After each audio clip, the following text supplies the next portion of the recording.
Are live. I'm here with ex Derek. Oh, Outdoor wow. Loser, you're first in. Good to see you. So, I know a lot of people are streaming tonight or premiering 11-hour videos at the same time. But we're just going to have some fun here and go through Sarah Boone's direct testimony. How was your Thanksgiving, ex Derek? It was very low key. Very It low was key. very, very low key. What about yours?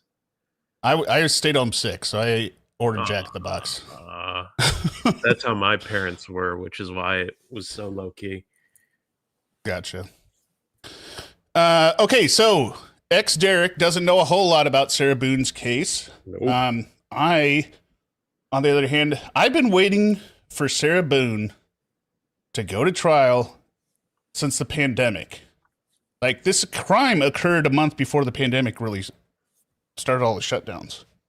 So that's how long I've been waiting for this. And it didn't disappoint at all because Sarah Boone is a special flower or snowflake or whatever all into herself. So Derek listened to the interrogation last night. I told him, hey, just watch the interrogation. Yep. And we've seen the body cam footage on a couple of misdemeanors. For those who are wondering if that, yes, this is her. And what were your impressions of her, ex Derek? I don't know how I came to dislike someone as quickly as I did. I just right away started disliking her. At first, and I came into this cold. I only knew one or two details. And I'm watching that interrogation. Now I'm still trying to get a feel for did she do this? Did she not do it? What's going on? And there's all this other crazy levels to it. So I was just I was confused for a good bit, and then I'm like, oh, I really dislike this lady. Yeah, I think the interrogation is, I highly recommend everyone watch it. And it's good even on just audio, but take a peek at the screen at a couple minutes or just to get a feel of what she's doing there. I'll throw it up here, but and she's crawl in the bed and watch a movie. Doing all of this stuff. You all understand, it's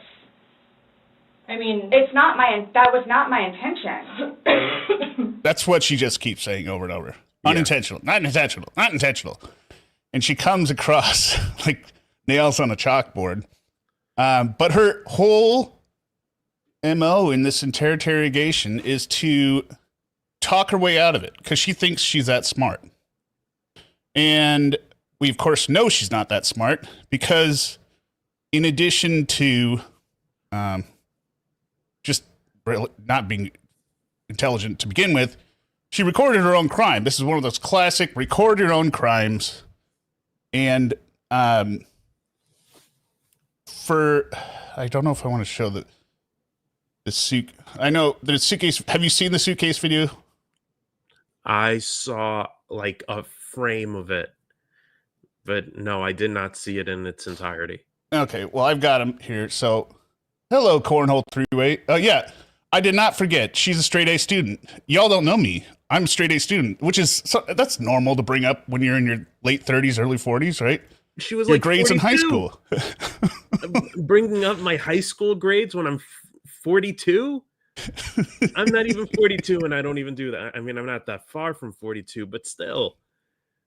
So I figured the way we would get to her direct testimony is we're just going to do a couple snippets of how basically the criminal world or the legal process found out about this. So we're going to start with the 911.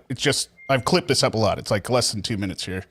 The 911 call. So we'll just hear in Sarah's own words what happened. 911, what is the location of your emergency?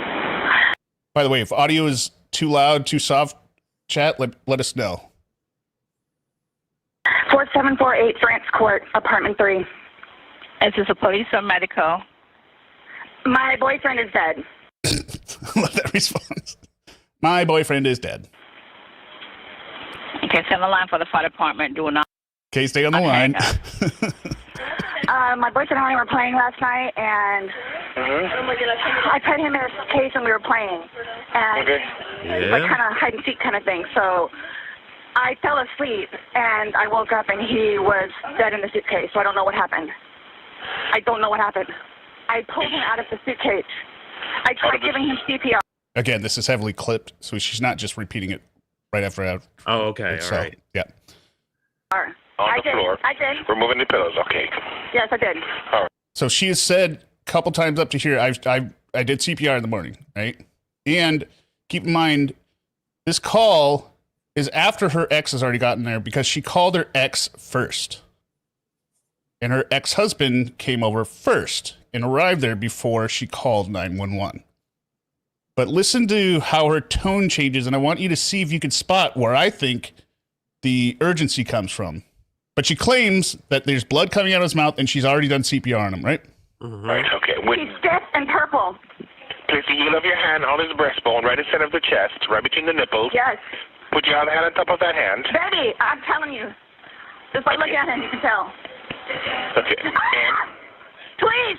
Okay, he just gurgled. 13, 14, 15. Is she angry that he's forcing her to do CPR? That's exactly what I hear. Because now, well, two things there. She screams because he gurgles, right? Just by putting her... He didn't do CPR. Which means, yeah, she didn't do it. And plus, when you can see in the body cam, she doesn't have blood on her face anywhere. So how is she doing CPR if there's blood coming out of his mouth, right? We know she didn't do CPR. But up until this point, that was the first time she said, please hurry, right after he gurgles. And the reason, I believe, is because she doesn't want to be doing the CPR nonsense anymore, right? Because she will say it over and over now. 13, 14. Oops. Please! Okay, he just gurgled. 13, 14, 15. That is not the voice of someone doing CPR. Okay, man, just keep on pumping his chest. That's all you need to do for me, okay? Yes. Come on, please. Hurry up. Okay, ma'am, they're driving here as fast as they can. Okay, don't stop to say hurry up. Just keep on pumping and counting. I'm still doing... She's not pumping.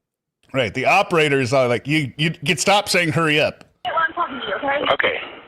31, 32. Please hurry. Okay, ma'am, they're getting here as fast as they can, okay? He's stiff and he's purple. Keep on pumping, ma'am. 1, We were playing hide 2, and seek. 3, 4. 1, 2, 3, 4. 1, 2, 3, 4. Keep on pumping for me, ma'am. I'm doing it. I'm doing it. Believe me, I'm doing it, okay? We were playing hide and seek. Please hurry. Right, okay. Horrible. This is horrific. That's another She's angry. classic. That's another classic Sarah line. Say something and then emphasize it. This is horrible. This is horrific. Wow. And she did that in the interrogation too, right? She was like, you did this, do stuff. this is like horrific. Horrific. that. Yes. I'm sad. Sad. She, like, thankfully I've never had to do CPR, but because of my work, I have to be CPR certified like every year. Right. And even using the dummy, you're out of breath and sweating, like doing CPR the proper way that you're supposed to do it. Like it involves a nice amount of muscle work. You're breathing out into the person's airways. Plus, she's hungover. What time is all this happening? Nah, well, that'll be revealed in the body camera in a second here. Because or clarified in the clip, which is another hilarious interaction. Okay, so but she said she wasn't drunk in the interrogation. Yeah, but then later in court, she testifies differently. I'm in for a treat. Okay. Like, what happened? What happened, Sarah, is you zipped him in the suitcase and then left him there, and he died. And you found him in a suitcase, you said? Yes. We were playing hide and seek last night. I fell asleep. Open. Come in. Can I stop pumping now? There, you hear it at the end? Can I stop pumping now? Right. As soon as they get there. Can I stop pumping now? That's the only reason she's saying hurry up. Because she doesn't want to do CPR on this guy anymore. All right, so now we're going to switch over to a little bit of the body camera. What's going on? Who is he to you? Boyfriend? Yes, for like 3.5 years. What happened? He and we drank last night. We had a Can you leave it? Okay. I left that in there, but Brian, her ex-husband here, is saying, I think I woke her up. So he was calling to try and figure out picking up the kid. Does that say 18? Is it 6 p.m.? No, it's I think it's like 1:30, 1 o'clock. I think it's 1 o'clock in this video. So he just woke her up at 6 p.m. I No, mean, this is- 1 p.m. 1 p.m. Well, that comes out in the trial too, but he had been calling her that morning to make sure that she was going to pick up their kid after school because she was bad at doing that, right? It was her day or whatever, right? Split visitation. And she kept ignoring his calls. She said because he likes to be melodramatic and she has stuff to do. The theory is obviously that she... George, too. Yeah. the real theory is she was probably just passed out. Right? Yeah. That's why he's like, I think I woke her up. It's here to get. Can you leave it? Okay. There you go. It's working. What's going on? Sorry. I just got out here, so fill me in. No problem. Like, Yeah, I'm just so sorry. together, we can right there. You were putting a puzzle together? Yes, we have a puzzle that we started in there. Okay. We've been doing our turn. By the way, I've looked at the body cam footage from the people that go through it. I cannot see a puzzle anywhere. Oh, really? Now, it doesn't mean I got a full scan of it, but it's not on the table, which means she would have had to have put it away. So when did she put it away? Because in her timeline, there's no putting away puzzle. It's instant tag and then zip up the suitcase, go upstairs. So maybe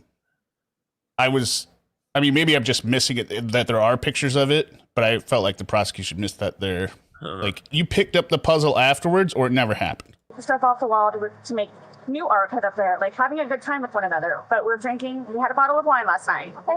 So then it's like we decided to play hide and seek, right? Okay. So he gets in the suitcase. Okay. Who is this guy? That's my ex-husband, my former husband. He lives here with you guys? No, I called him over here. Okay. I didn't know what to do. You didn't know what to do? Call 911. Right? Remember how frantic she is on the call? Yeah. When we heard her? Hurry, but only after CPR. When she first started, she wasn't frantic at all.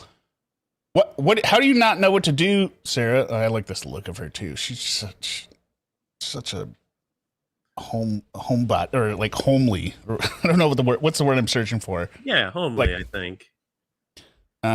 So yeah. Okay. I didn't know what to do. Okay. So then he came over here. Here, let's talk in private, okay? I called you guys. Mhm. I tried giving you CPR. The problem is I fell asleep. When did you do CPR? This morning when I found it. Before you called? Yes. 1 o'clock right now. I tried. Oh. Oh. Yeah, the cop can't figure it out. Listen to you again. I fell asleep When did you do CPR? this morning when I found it. Before you called? Yes. 1 o'clock right now. I tried.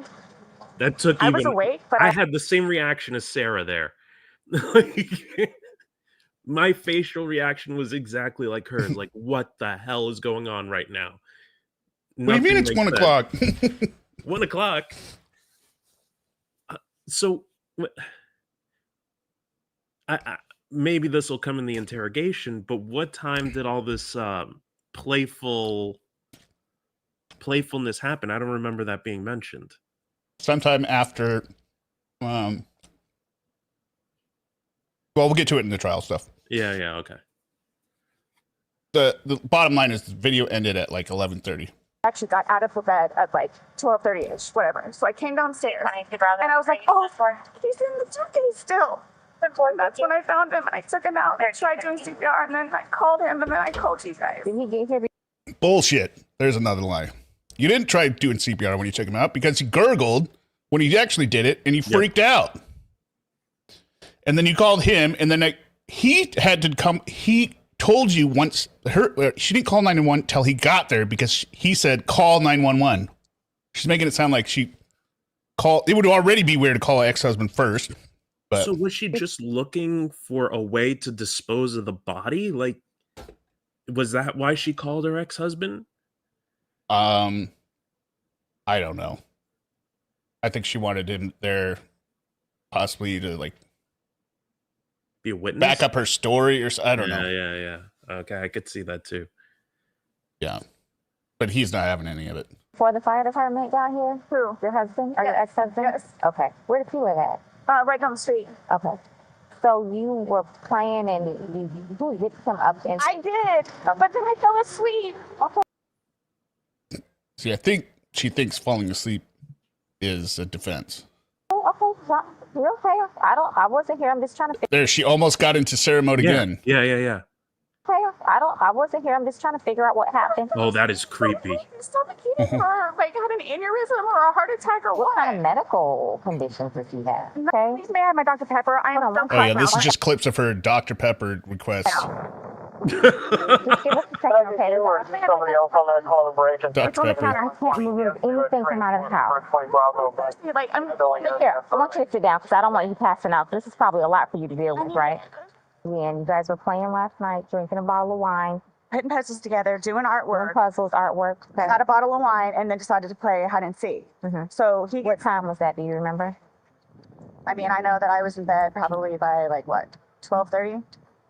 Okay. Well, I went upstairs at least, and I fell asleep, forgetting that he was So in you the guys were suitcase. playing the hide and go. Yes. And at some point you put him in the suitcase? No, he got in the suitcase. So he thought it would be funny to be put in the suitcase. So I was like, okay, well, I'm going to joke with you and I'll zip you up and make him, squirm a little bit, whatever it is. What? Then I fell asleep. Another psychopathic. What? But it's actually revealing the truth as well as to my theory of what actually happened. But all right. I fell asleep. Where was the suitcase? Right where You got it in is. Right down there? Yes. You zipped him in there? Yes. Thought he would be funny, a little It joke? was. We both were laughing about it. And then I fell asleep. Where did you fall asleep at? Both having a Upstairs. big old laugh. In your bedroom? Yes. Okay. Totally forgetting that he was in the suitcase still. Okay. I just totally You forgot. began to do Who CPR on wouldn't him? forget? Yes. Yes. About And he what gurgled. time this morning did you Gurgled. start And he gurgled. doing that But CPR? No, it was the afternoon. she's making it sound. I think what's messing with my head, like you have a good framework of this. You know this case. Like if we were talking about Lauren Armstrong, I'm totally there. I could tell you the time, the date, and everything. But with this one, I'm going in pretty No, raw. this is to set up what you're going to hear her say on the stand. Because it's totally different. But the timeline is just completely weird. It just, so you passed out around midnight. It's 1 p.m. And you said you just woke up. So was the man in there for 13 hours? Basically. That would kill anyone. Right. Oh my God. And she didn't pass out, Derek. She went to sleep. Oh, that's right. She says that in the interrogation. I forgot about that. Yeah. You're trying to intimate that, I just zipped up and went nighty night. Yeah. Which she probably did. I think this is the last part of It it. was afternoon because I was awake. But then I finally decided to come downstairs at like 12:30-ish, whatever it is. And I was like, I forgot he was in the suitcase and he wasn't moving. Nothing was happening. So I unzipped it, took him out and started doing CPR on him. Bullshit. All right. So that's, most of her account is that repeated over and over. Same thing in the interrogation. It doesn't make sense, but Sarah believes that she can talk anyone into anything, right? She can convince anyone of anything because she's gotten away with it her whole life. But as I've said multiple times, the only reason she gets away with it because people get so annoyed with her, they will do anything to get away from her. Yeah. Right? Yeah. She's not an effective arguer or effective. She's not converting anyone. She's just pushing them to the point of giving up. Yeah. Right? But that doesn't work in a trial, right? Because they can still give up. They can send you to jail or prison forever with guilty. They don't have to hang out with you. So that I don't know if you know this detail. So she went through 9 lawyers. I heard, I remember, so when this was going on, I just remember occasionally getting a waft of a headline, and I remember hearing like Sarah Boone loses another lawyer resigns from case. Hello, outdoor loser. I can see you. Outdoor loser, you know we love you. And Cornhole 3-way. And Cornhole 3-way, yes. Wait a minute. Wait. What are the other... Somebody voted she did great on the poll? Or she did okay? No. I strongly disagree with that. And I didn't even vote. But, so I think 5 of the lawyers got conflicted out. So those were 4, maybe. I think it was 4. So those are no problem. But I guarantee you the same pattern was Sarah doesn't think she did anything wrong. So she does not want to take a plea that will have her go to jail. But hello, Operation Lowell. Well, that's why you're here. We're going to watch the trial right here. Well, not the trial. We're going to watch her testifying. Right. So the state has a slam dunk case. She finally gets Owens, this other lawyer who is a private attorney who he said he was coming in to broker a deal, basically a plea bargain, right? But he ends up taking her on, and they're going to go with battered spouse defense, which doesn't make any sense. I guarantee you they showed it to her, and then she's like, oh, yeah, I have this and this. But they go to trial. But right before trial, they offered her a plea of manslaughter, which would have been 15 years. And with good time, that could have been down to like 8.25, I think. And she's already been in jail for 4. So she would have had less than 5 years left in jail. And she rejected the plea. Because she thought she could do better? Because she thought she was going to get not guilty. So now she's been convicted of murder and she's facing a minimum of 22.5. And I would venture she's going to get more, probably 30, I would guess. And the she shows no soon, right? Yeah, on Monday. Ooh, sweet. Okay. So that is the whole setup for here. The state has just presented its case, which is rock solid, showing everything that Sarah didn't do. And we're going to the heart of it, where the defense starts with Sarah taking the stand. And let's all hands have been get raised. into it here. That, state has rested. The defense is going to put on a case. Defense, Mr. Owens, you can call your first witness. The defense would call Sarah Boone.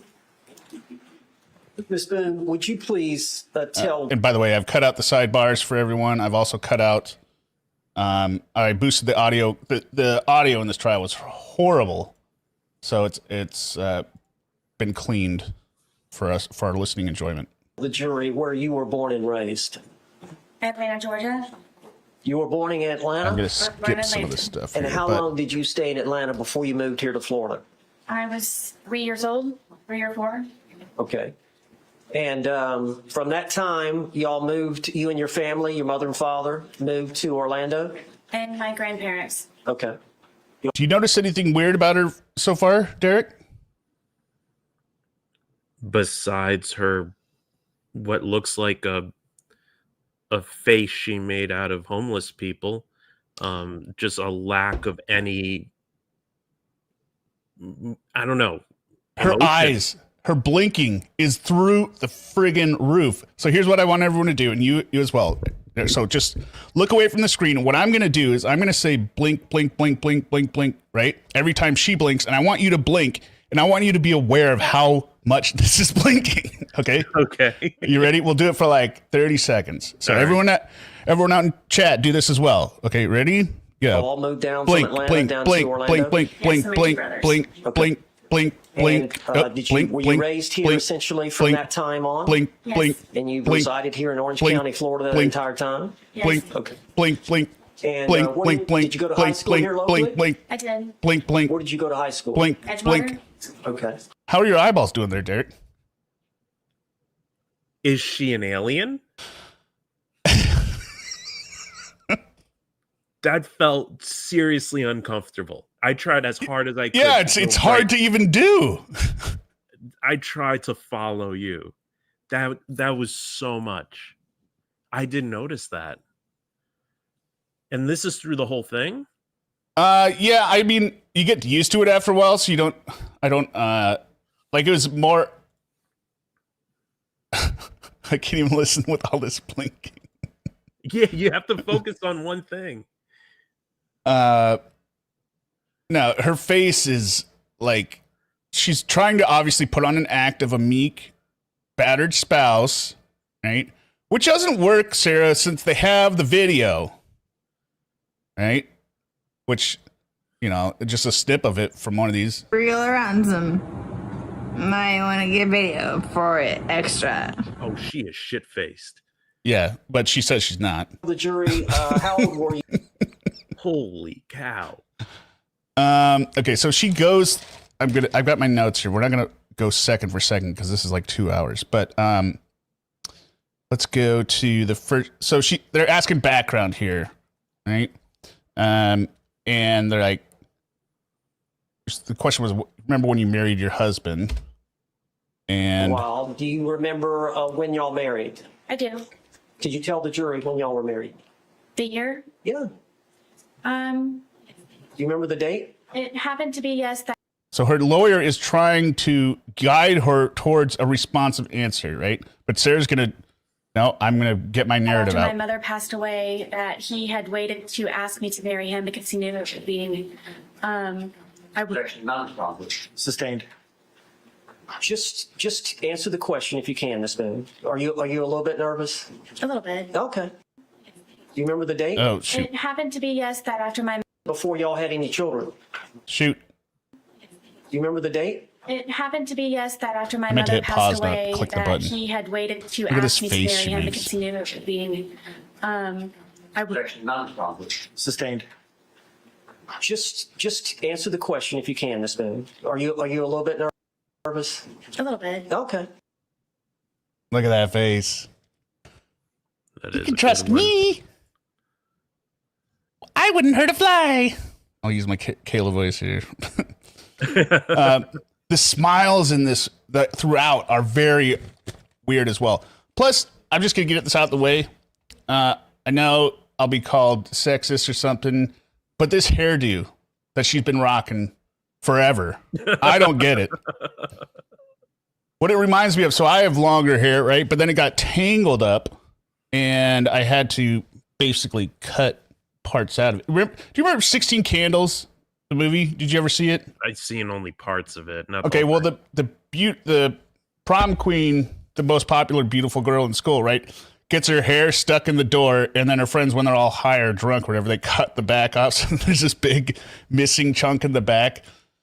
That's what her hair looks like you've done it out of a necessity to cover up from some accident, but this is how she wears it all the time. I don't get it, but whatever. Yes, I know I'm being superficial, but she chose this. But I'm still more fixated on her face not matching the emotions I would imagine a human showing. No, I think she thinks she's killing it, right? But she's killing someone. She thinks that she just has to show that she's not a violent person, which is insane because they've got the videos. So she's going to put on this act of a wholesome, meek mother, a victim. So she's going to paint herself as a victim always. Here's a question that I don't know. So I'm trying to remember from the interrogation. How did the police get her phone? I remember there was one She gave it line. to him. She handed over the incriminating evidence. Yeah. The video of her killing the dude. She handed it to them. Yeah. She forgot they were on there. Oh, Jesus Christ. She did this so the interrogation video she must have done just before. So she handed her phone over. The interrogation video was the day after, right? I think she either thought she deleted them or she forgot that they were there altogether because she was wasted. And then as soon as they started playing them, she was like, "Oh my God, I remember this. I don't want to see this." Yeah, because she does have a very big reaction in the interrogation, but I didn't believe like more than half of it. I didn't believe almost all of it. Yeah, she handed over her phone. I thought they subpoenaed her for it or something. No, she signed the waiver. Then they had a hearing to try and get her interrogation video tossed out because she said she didn't know. She said she was going there to get her phone. That's what her lie is. But we know that's bullshit. She showed up with written questions. Right? You remember at the end, she's got a whole list written down. Yeah, So she's got a packet. She thought she was going to talk her way out of it. So I'm really glad they didn't toss that out. So the jury saw the interrogation, obviously. Here's another weird smile here coming up. Just tell the jury, if you remember the date that you and Brian Boone married. August 21st, 2004. Okay. And had y'all lived with each other for a short time before that? Short time. Yes. Okay, after you married, how long was it before y'all had any children? Gosh, 6 years? Okay. And y'all have one son? Yes. What's his name? Lucas. And how old is Lucas now? Lucas will be 14 years old on the 28th. 28th of this month? Yes. Okay. So you and Brian were married and y'all lived in Orange County. How long were y'all married? For 13 years. Here. What? Oh, Michael Mendoza. High and by. What is this smile? 13 years. It's not a real accomplishment if it failed, right? That doesn't really say anything about you. And further, the fact that how it ended probably says you're more impossible to live with. Why is he still in her life? Because they have a kid. But even then, shared custody. But shared custody doesn't mean you're going to be the first person I call when I commit homicide. Well, no, she is not able to be dependent, right? So he is constantly having to be involved with her life because she is incapable of raising a child on her own. And she does not have a job, right? She's unemployed. So she just lives off of alimony. Yeah. And plus, I think he's a little bit of a pushover. But okay, so we're gonna start some skipping here. So you're talking about how they met Jorge Torres. I met George when I decided to. No, her and her ex-husband do not live together. George and her live together. Her ex-husband lives down the road, Operation Lowell, like a couple minutes away. Fuck up, I guess, and was tired of trying to patch things up with my ex-husband. Right off the jump, she's framing herself as the one that's like the bigger person or something. If you're in the house and your husband's not there, it's because he left. You didn't kick him out. She is not in a position of power here, but she frames it as though, I'm almost like I'm giving myself a cheat day, right? From doing all this work to try and make my marriage work. He left because he can't stand you. Who right? can? Right? I mean, I'd have to be like George and get drunk all the time to be able to stand this woman. So she meets George at a bar. Let's see, what is this? It was strange how quickly we hit things off and had so much in common, and I never thought that he would be interested in someone like me, and I just couldn't believe that he was actually interested in me and said a lot of nice things, and 1 hour ended up being 4 hours from when we had first met, and then we would always have something to talk about. Why couldn't you believe that he would be interested in you? I was just thinking the same. Now she's self-aware enough here. He was very handsome. He was very funny. he was smart, and I would show up in workout clothes and disheveled hair, and I guess I kind of felt broken from being in the process of the divorce that he knew about. So she keeps going on, and he had just gotten his second divorce. You skip ahead to another incident of her disagreeing with her lawyer for no reason. And from that point on, would it be fair to say that y'all saw each other on and off for about the next 3.5 years? Now, does anyone not know what on and off has been or means? Means you're together, you break up, you're together, you break up, right? That's pretty clear, right? Yeah, on, off. Yeah. Well, that's not what Sarah thinks. No, I would consider us a couple. At some point, he asked me to marry him. Okay. But y'all did have times where he left and went to live with his parents. Yes. Is that fair? Yes. And there were times where there was an understanding that y'all were going to break up. Multiple times. So what's not on and off, Sarah? She just has to prove that her She way just has is the to right get way. her own way. Yeah. Yes, exactly. What they had common was alcohol addiction. Yeah. Yep. Reel around some. Might want to get video for it extra. All right. So, again, on again, off again.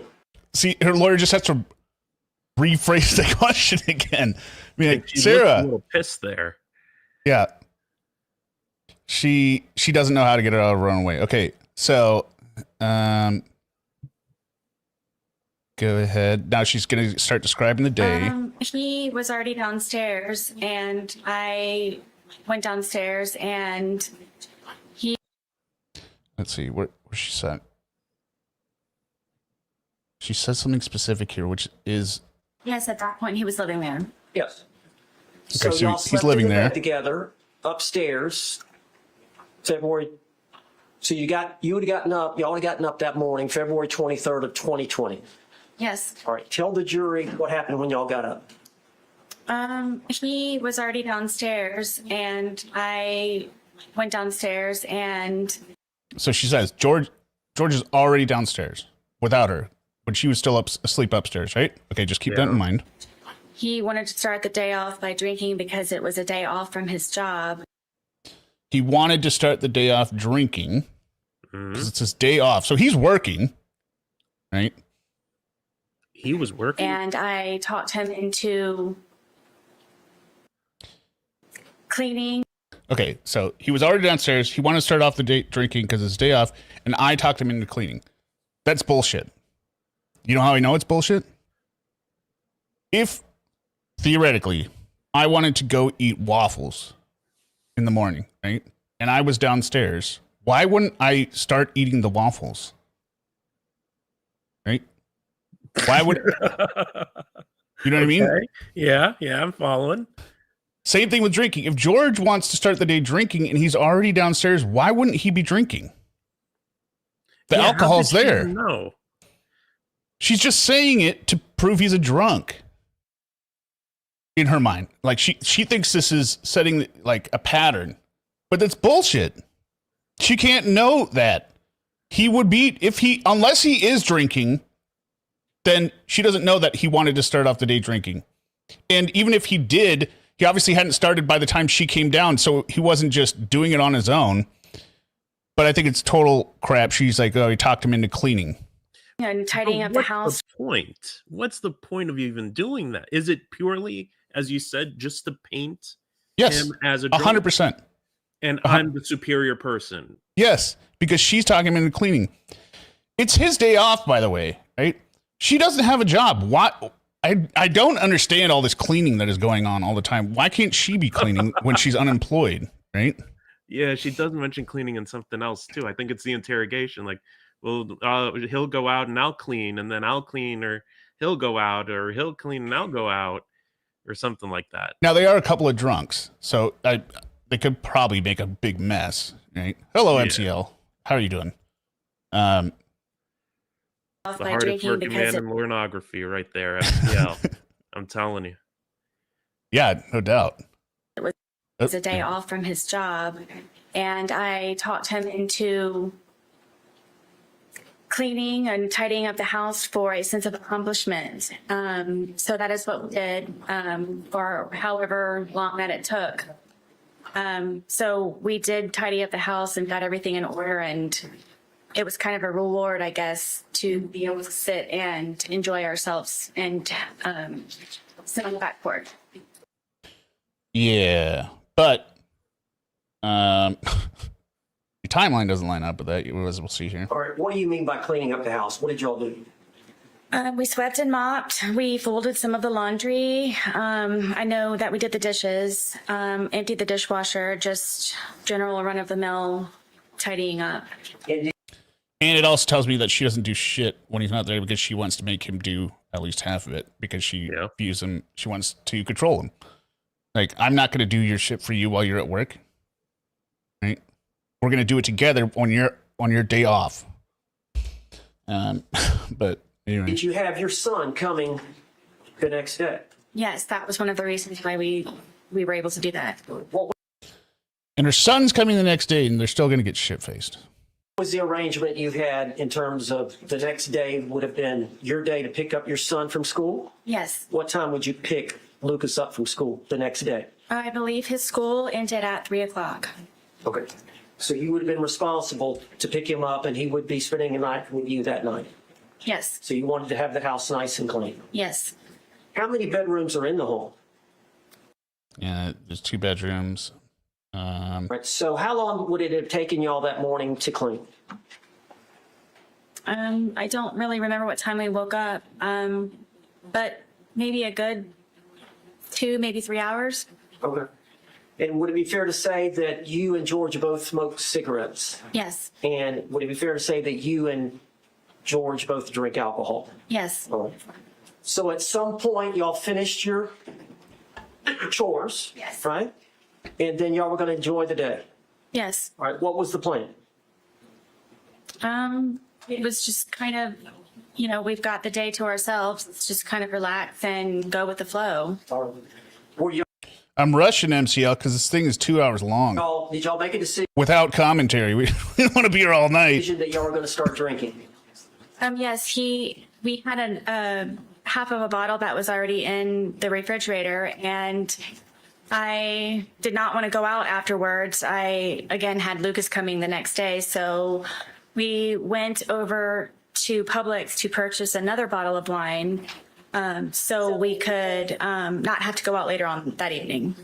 Now, you were here in court when the state played the video of you two and the Publix purchasing the bottle of wine? Yes. Is that what you're referring to here with the jury right now? Yes. Okay.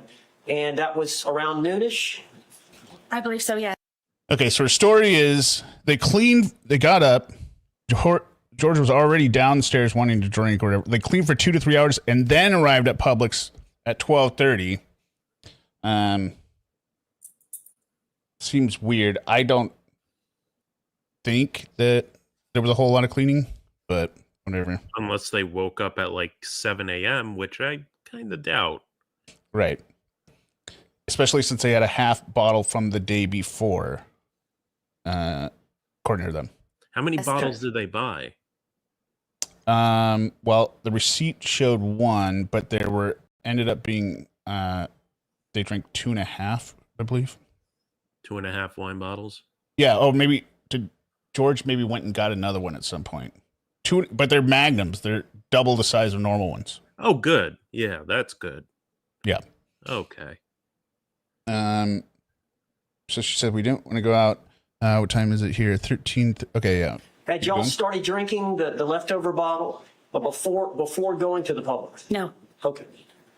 So y'all bought a bottle of wine? Yes. All right. And how did y'all get to Publix? My car. How far is Publix from your apartment? 5 minutes. How would you get there from your apartment? What do you mean? Did you have? how's that a hard question, Sarah? Anyway,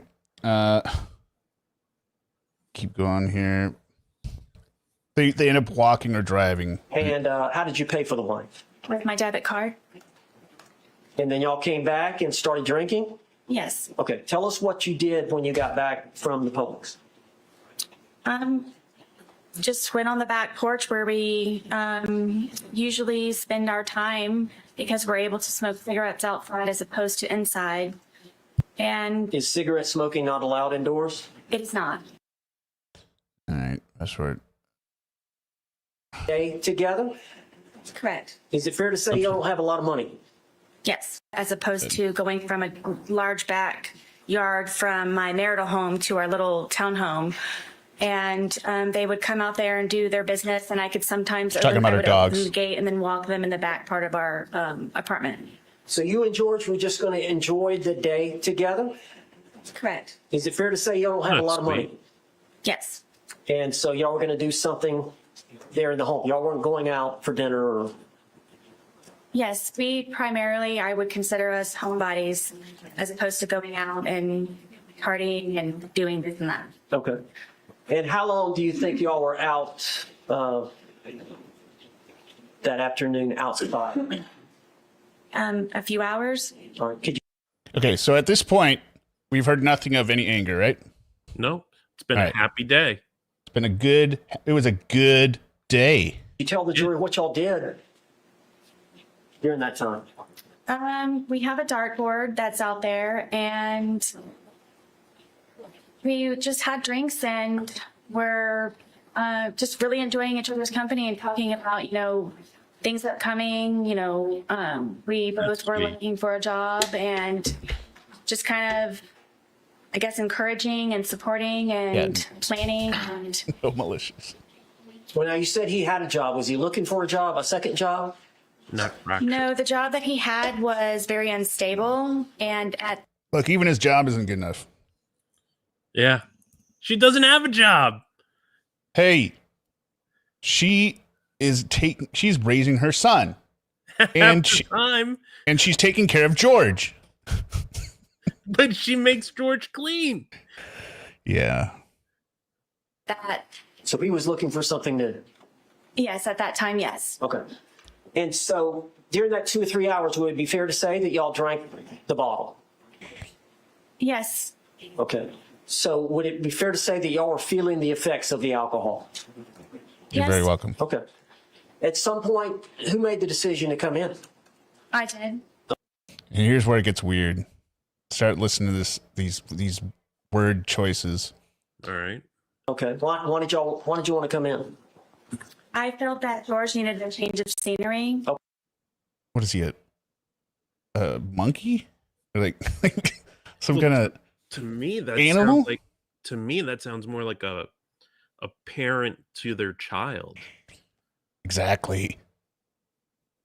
Like a baby or a toddler.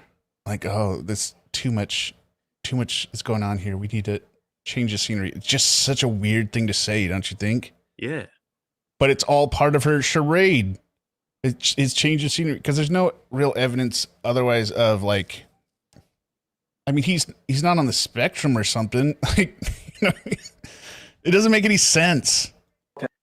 So y'all came in, other than to prop herself up as the adult, and then did y'all do anything else before he left again? Were y'all doing anything? I know y'all did some arts and crafts. By the way, she's still blinking at a million times a second. He went to get another bottle at Publix. I really dislike the fact that you told me about that. I believe it was after it was right before I believe that we had gone inside. Because he called his daughters. I was trying to encourage him to call his family. Okay, now where are his daughters? Yeah, there's another thing with the texts that the prosecution presented, and I went in and of course I did. I went and I did a slow motion so I could read all the text. They were going for just certain ones. I was reading the whole thing, right? She is exactly how you would expect her to be when she's a drunk on the phone, right? Cursing people out, saying your dad is trash, all this kind of stuff, telling him like your dad is like human garbage. He's not worthy of me, of anyone. I'm sending him to jail. Meanwhile, she would bail him out all the time, right? Or she was just harassing their family.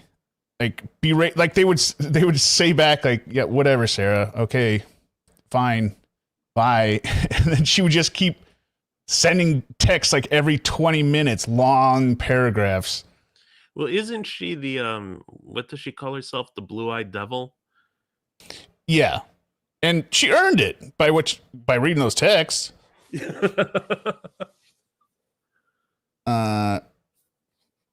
Now, Operation Lowell, I don't know if they're available online. I'm saying they had them up on the screen behind during their presentation, and I was going frame by frame, yeah, as they would scroll up, right, where they're trying to get to the evidence, and I would pause it and I'd read. I did it for like an hour or 2 hours. Actually, that's a lie. Probably like 4 hours one day. And it's just like, what is wrong with this woman, right? Like, just a vile person. Yeah.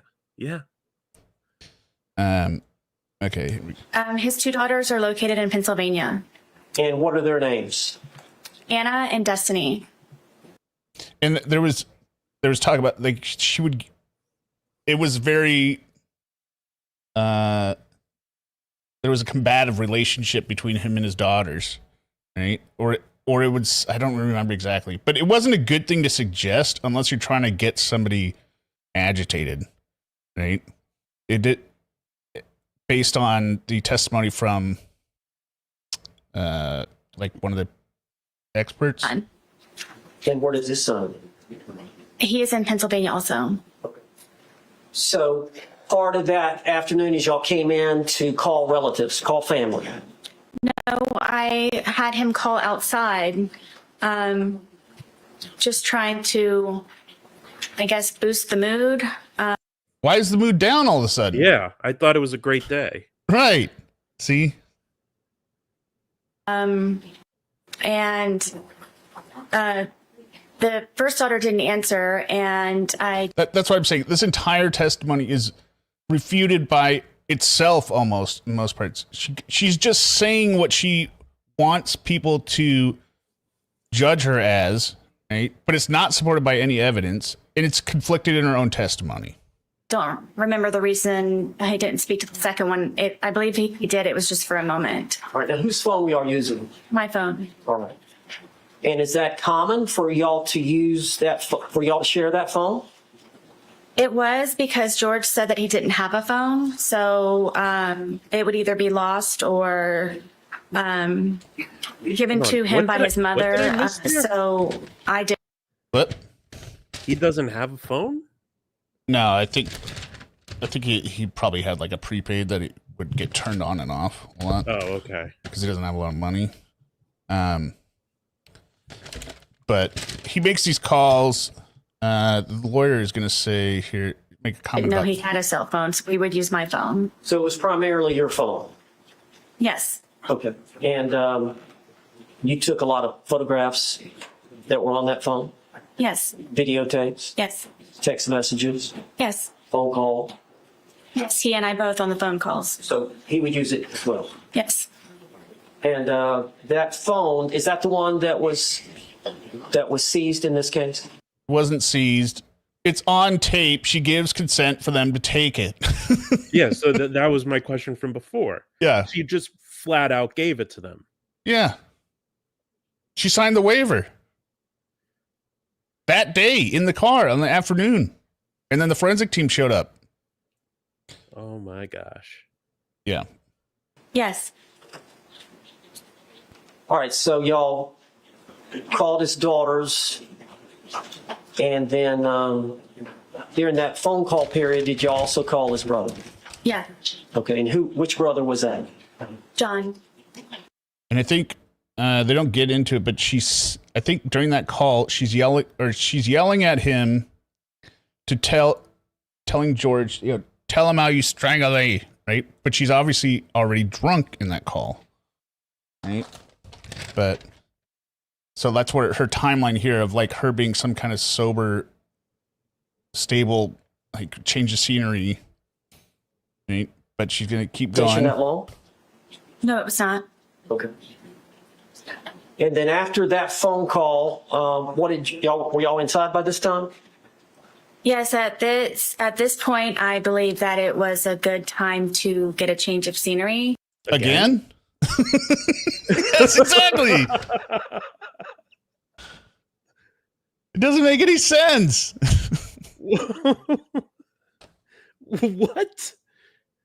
Is it a cat? Does she have a laser? Does she have a laser? Like, I need to keep him distracted. That's kind of how she presents this. Yeah, it keeps going.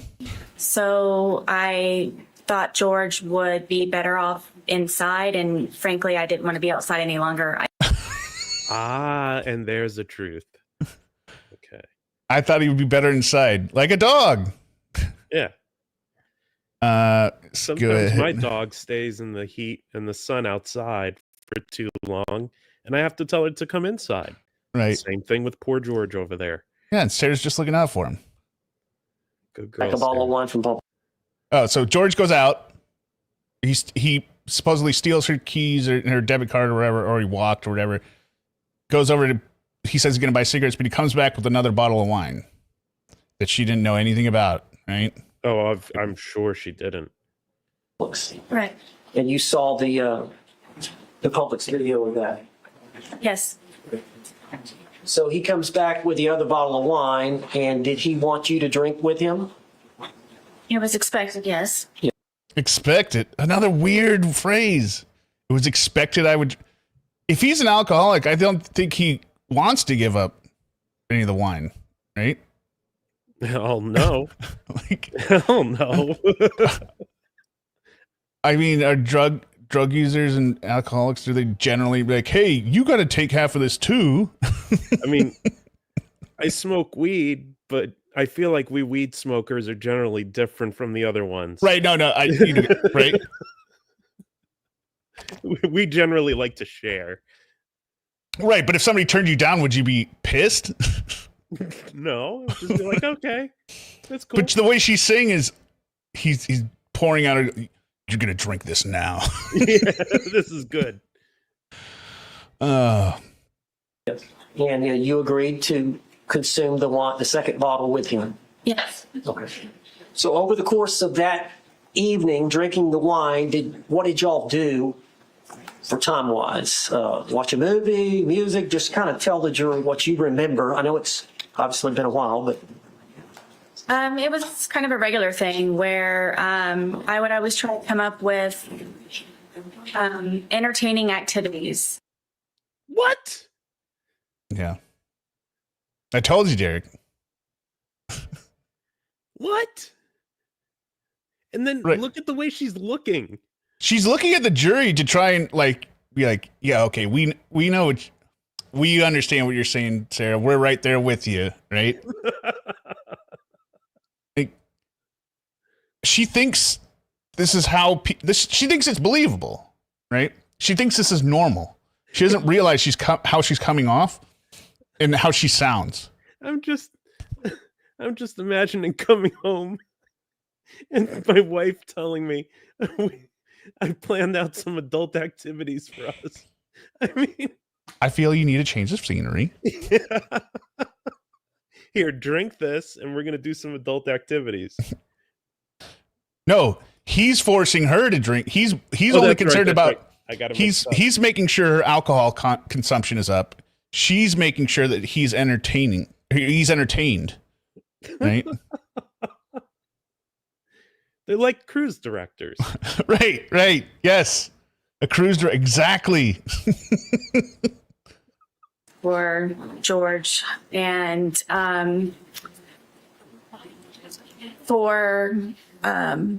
I bought a puzzle. We started off at one point doing a smaller puzzle, and then we did that very quickly. So then I purchased a larger puzzle, and I believe it was 1,000 pieces. So I thought to get his mind off of things and to focus on something. Again, When did he become this like wandering idiot? And something that's been bugging me, I haven't mentioned this yet. Yeah, So I, at home, my wife and I, we do lots of jigsaw puzzles. Mhm. So ever since, this morning or last night when I first listened to the interrogation, like it hit a little nerve there every time hearing her talk about a puzzle. And Right. like I'm working right now on like a 2,000 piece puzzle and it's been taking us forever.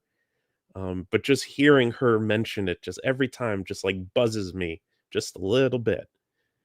The puzzle that is nowhere to be seen And in any of the body cam. And it has vanished. And it has vanished, yes. Well, how long it's been a while since I did a puzzle. How long would a 1,000-piece take?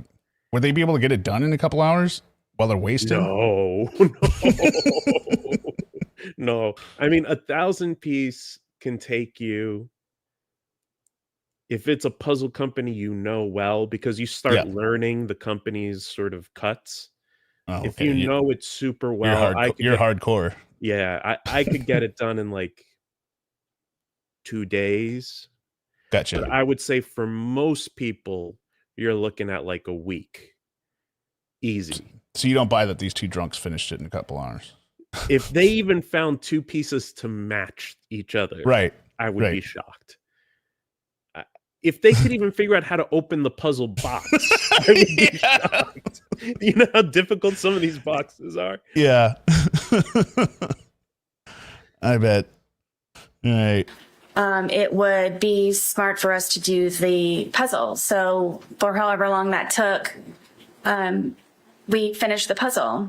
Oh, we did forget something though. What? We forgot that Sarah over here is brilliant. Oh yeah, she's a straight A student. Straight A student.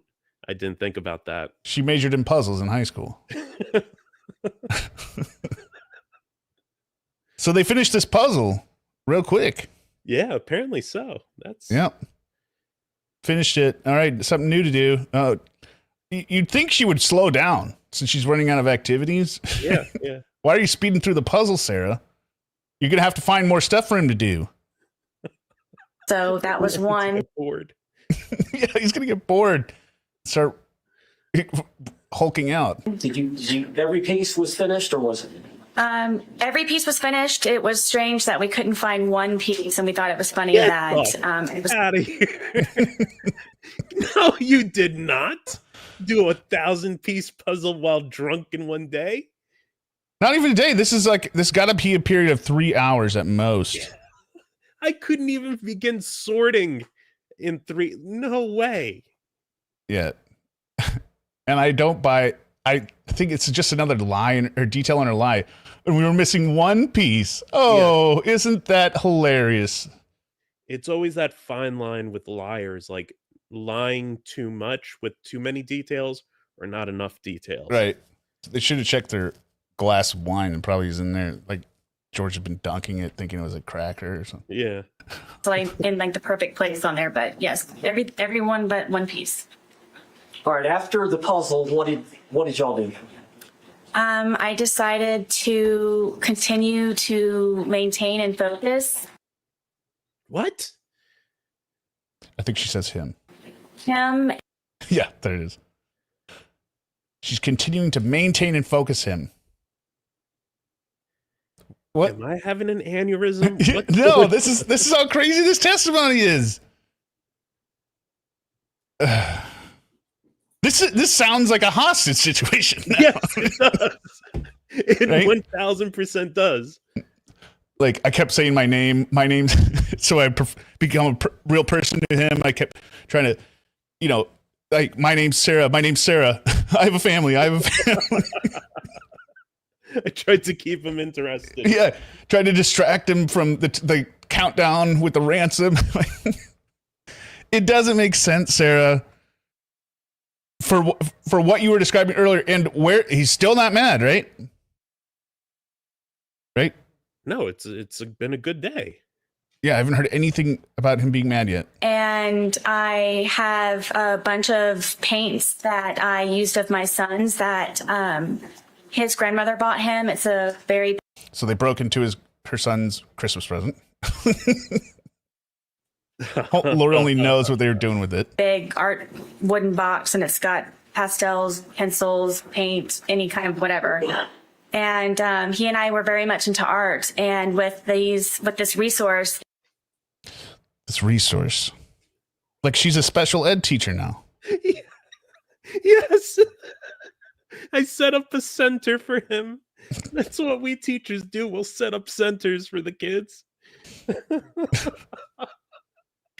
We had the wine center and the jigsaw puzzle. And the dart center. And the art center. And we just rotated through. Everyone on to the next station. And she smiles as well right here. Like, where is it? 24:45. Yeah. Okay. Right when she says this resource, she'll smile. He and I were very much into art, and with this resource, it got him very interested in being more creative. Wait a minute. Why did I write that note? There's a smile to the crowd. It says in my notes, but I think I'm off there. Ever since I can remember, as a child. You like to draw? I like to do anything artistic. Okay. And I know. Because she's so damn creative. She is. She's so goddamn gifted. Another thing, 1,000 piece puzzle. I'm sorry to keep coming back to the puzzle. Stuck in the puzzle. That's fine. This is bothering me. 1,000 piece puzzle while drunk? You're not going to have all 1,000 pieces. You're going to, like, 50 of them are going to be on the ground, and they're piss drunk apparently if they're chugging Magnum wine bottles. That's right, Cornhole 3-Way. She got an A+, not just an A. No, they asked her to teach second semester, right? She went in their first semester. The teacher's like, "Oh my God, you know way more than I do. Can you please teach the course next semester?"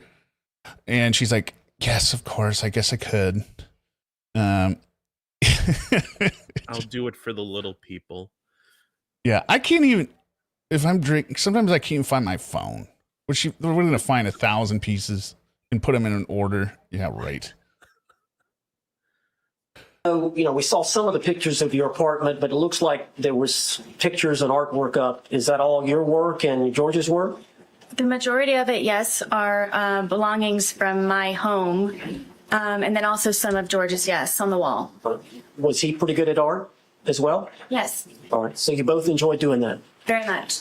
So y'all got out Lucas's art set. What did y'all do with that?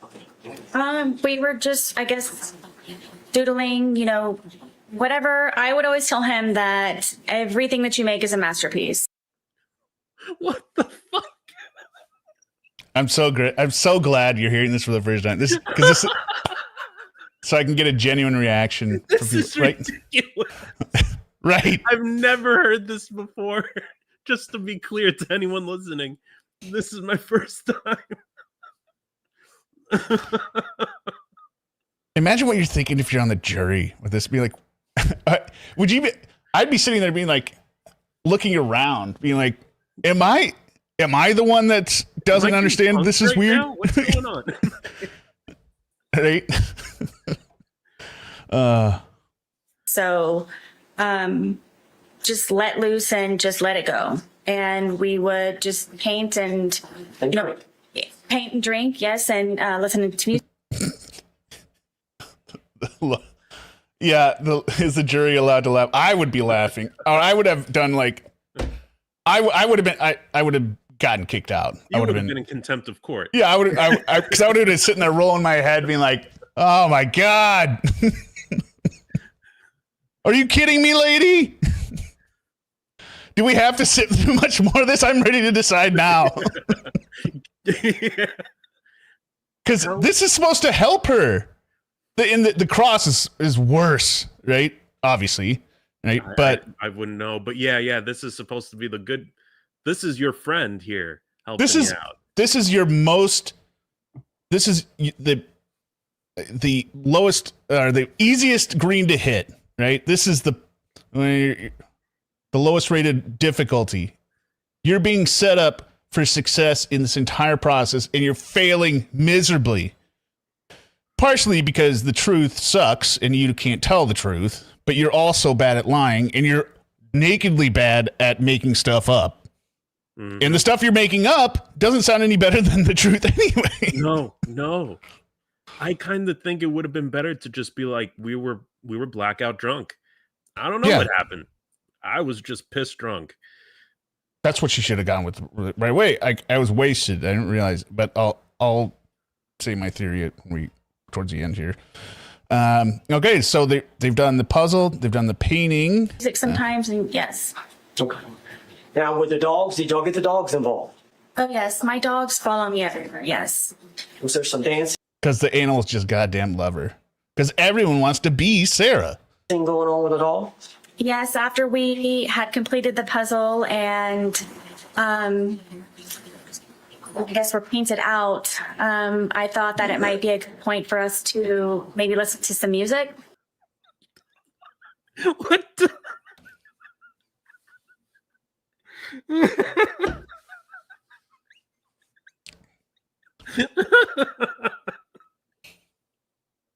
I mean, at this point, this sounds exhausting. Yeah. I've taken care of children, and it's been less work than this. Right. I don't understand. Like, you can listen to music while you're doing all this other stuff, right? I would have been doing it if I really wanted to listen to music, but you're breaking these things up. Like I said, like she's trying to placate a hostage or her captor. Hostage taker, yeah. Yeah. But we keep going. Oh no! Oh wait, good thing thank God I have timestamps. This one time it pays off. Okay, so to maybe listen to some music, and the music that George listens to is it's very fractious to me, and it was definitely not going to lighten the mood. So that's the second time she uses that word. She used it during the interrogation. What? Fractious? Fractious. And why does the moods? This is the third time she's changed the mood. Boost the mood. What's the other one? Lighten the mood. She said it 3 times now, didn't she? She said it at least twice that I remember. She talked about the need of changing scenery twice. Once she talked about you're right. Changing the mood. I don't think she said it another time. Okay, got it. But again, that part hasn't been told in your stories, Sarah. Why do you need to boost the mood? That information is missing. We know your narrative requires it to have this tension, but there is no tension. I want to know what his music that he liked that was so annoying to her. It's probably great music. Probably my music, yeah. It's fractious. Oh, I did it again. 26, 23. Lighten the mood. Okay. He was feeling it, and then we ended up, my one dog gets very active and was dancing with us, and we were just having a good time listening. Why do these people always have dogs? Time. What a great time. I'm just dancing. My dog's dancing with me. We're a little tipsy. We just did some puzzles, did some painting. That's just By the way, her dogs are disabled. I think she either says it, she said it earlier in this or later. Like one of them's blind.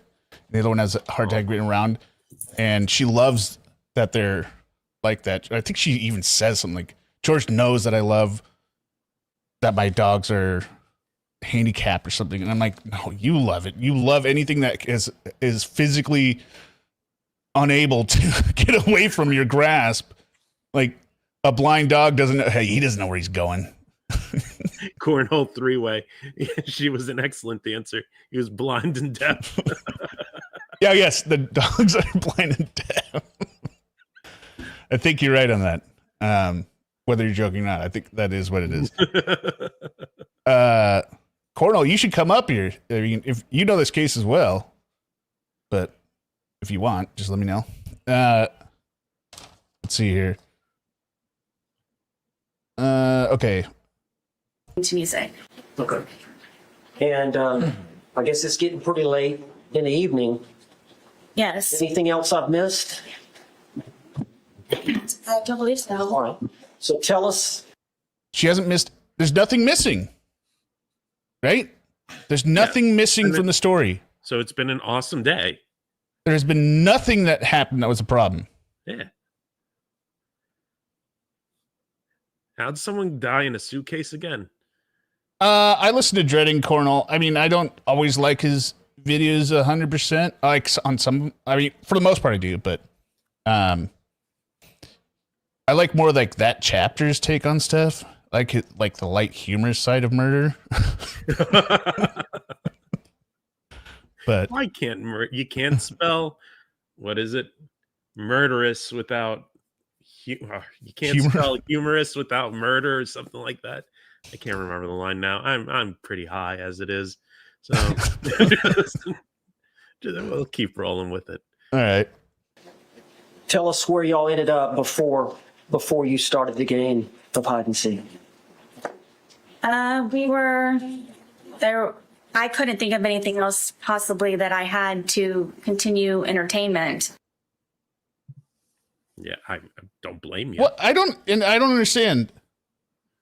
What do you do all the other nights? No, she has a list for every day. You know, is Mondays, it just the same activities over and over? Mondays it's Twister and yoga. Tuesdays it's Hungry Hippos, dancing out to Dora, and well, maybe repeat Hungry Hippos. Hungry. Whatever you're doing on all these other nights that you're keeping him entertained. That this one was special. That he got distracted and then he went off.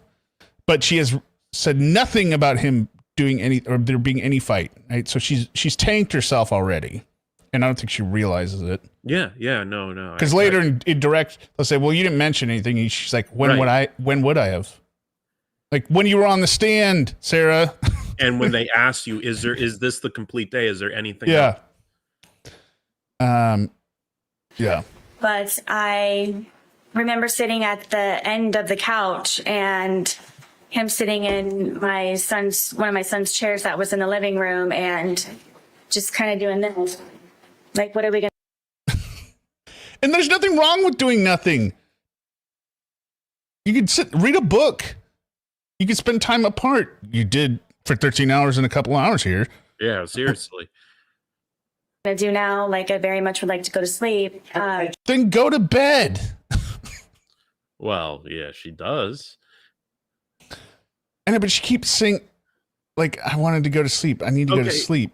Can we, sorry if this disrails go you, ahead. but can we get a sense of time again here? Because time is very playful with Sarah Boone. So according to her timeline, right, we're about to start tag. And in her tag story, she goes to hide and then waits for him, but he doesn't come find her. I don't remember if she says half hour. Well, let's give it an hour, right? And when she comes downstairs, he's already in the suitcase, which we know at that point at a earliest had to have been, I think, 11:03. That's the sense I got from. So this has got to be 10 p.m. ish, right before tag. And they finished cleaning, quote unquote, around noon. So between noon to 11, they were doing jigsaw puzzles, painting, and listening to music. Well, between noon and 10, they drank 2.5 Magnum bottles of wine, listened to music, sat on the back porch, puzzles, painting. I don't know if they played the darts, but they talked about it, right? They talked about the darts, yeah. Yeah, this doesn't make sense. Had y'all finished off the that bottle that he had bought? I don't remember, to be honest with you. Bless you. Okay, that's another problem, Sarah, because all the bottles were empty the next morning, which means since you're about to start tag and he's going to be in the suitcase, right? Who drank the rest of the wine? You, Sarah? You're right. It's got to be. Yep.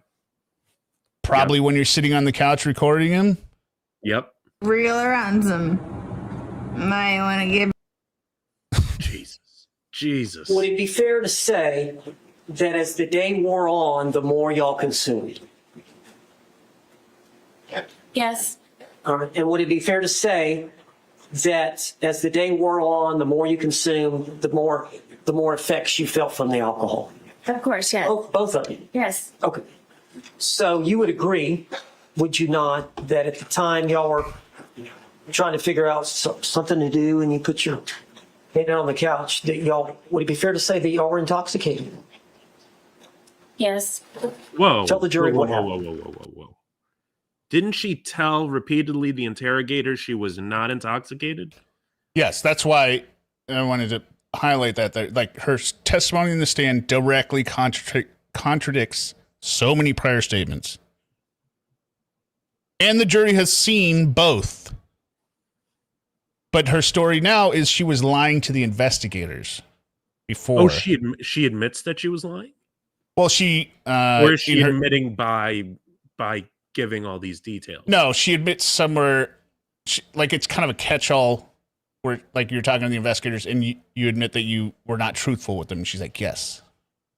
So that's her explanation, that she was just lying to the investigators because she was scared, which doesn't make any sense because she said the same thing to the 911 operator. Yeah. And immediately when the police showed up, right? At one point, I guess he knew that I couldn't come up with anything else, tapped me on my knee and said, "You're it." So from there. That's it. Yeah. And again, as if this story couldn't get any dumber. Now, I do believe these two drunks did do tag because or hide and seek. They start with tag because that's what you do if you're drunk. You don't even remember the name of the game you're playing. Right. But it's a 900 square foot townhouse. Like, whatever. There, I ran up the stairs and hid into our shower. Just no one's gonna find you there. Waiting for him to find you, and remember, she wants to go to sleep. To find me, so we could hopefully go to sleep soon at some point. And why didn't you just say I'm going to bed? You're a 42-year-old woman, right? Shower, is it a tub or just a walk-in? It's a tub, but it's in the master bedroom, and you have to go all the way upstairs. You have to go in the bedroom, and then you have to go into the bathroom part, and then there's the shower part.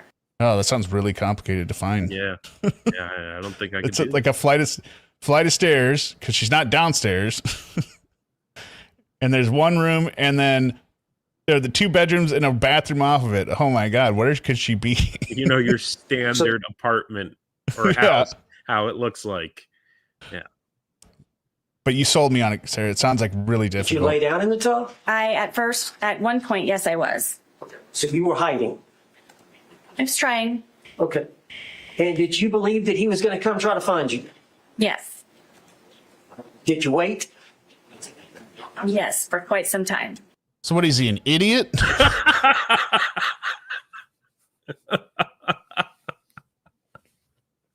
Yep. It doesn't make any sense. Just go to bed at that point. He passed out. He passed out halfway. Right? He went down like a soldier. He just passed out. All right. Then what did you decide to do? That I decided that I need to go to sleep. I'm picking my son up the next day, and we need to start wrapping up the evening. And I went downstairs to find where he was. Basically, I got to close up the store. I got to close up the learning center. Yep. We got to get out of here. And what I think the jury has seen pictures of your. Would you call it an apartment or? It's considered a townhome. A townhome. So you walk. She doesn't want it to be an apartment. It's a townhome. Walk down the stairs, right? Mm-hmm. And at the bottom of the stairs is a bookshelf here. Yes, at the very end of yes, yes. Cornell. Okay. Nap time's over, so you George. walk down the stairs and you turn and look in the living room. What did you see? I don't even think I made it all the way down the stairwell because I was just looking for him as soon as I could to hopefully go upstairs as soon as we could. And I looked over and I saw him settling himself in the suitcase. All right, tell us about the suitcase. How long? Is it an older suitcase? Yes. Whose suitcase was it? This is George's suitcase. All right. And did he use it for traveling back and forth to Philly? Yes, Can you pause for I a had. second? Yeah, I think you also have the ability to pause if you want at any point. I do? I think so. Oh, the power. I didn't even know that. I But will remove that power in a second if you abuse it. now it's been I've worked with young children. I work with young children, so I'm still in the hide and seek game. Last time I checked the rules of hide and seek, one person hides or a group of people hide, and one person seeks. Not both people hide.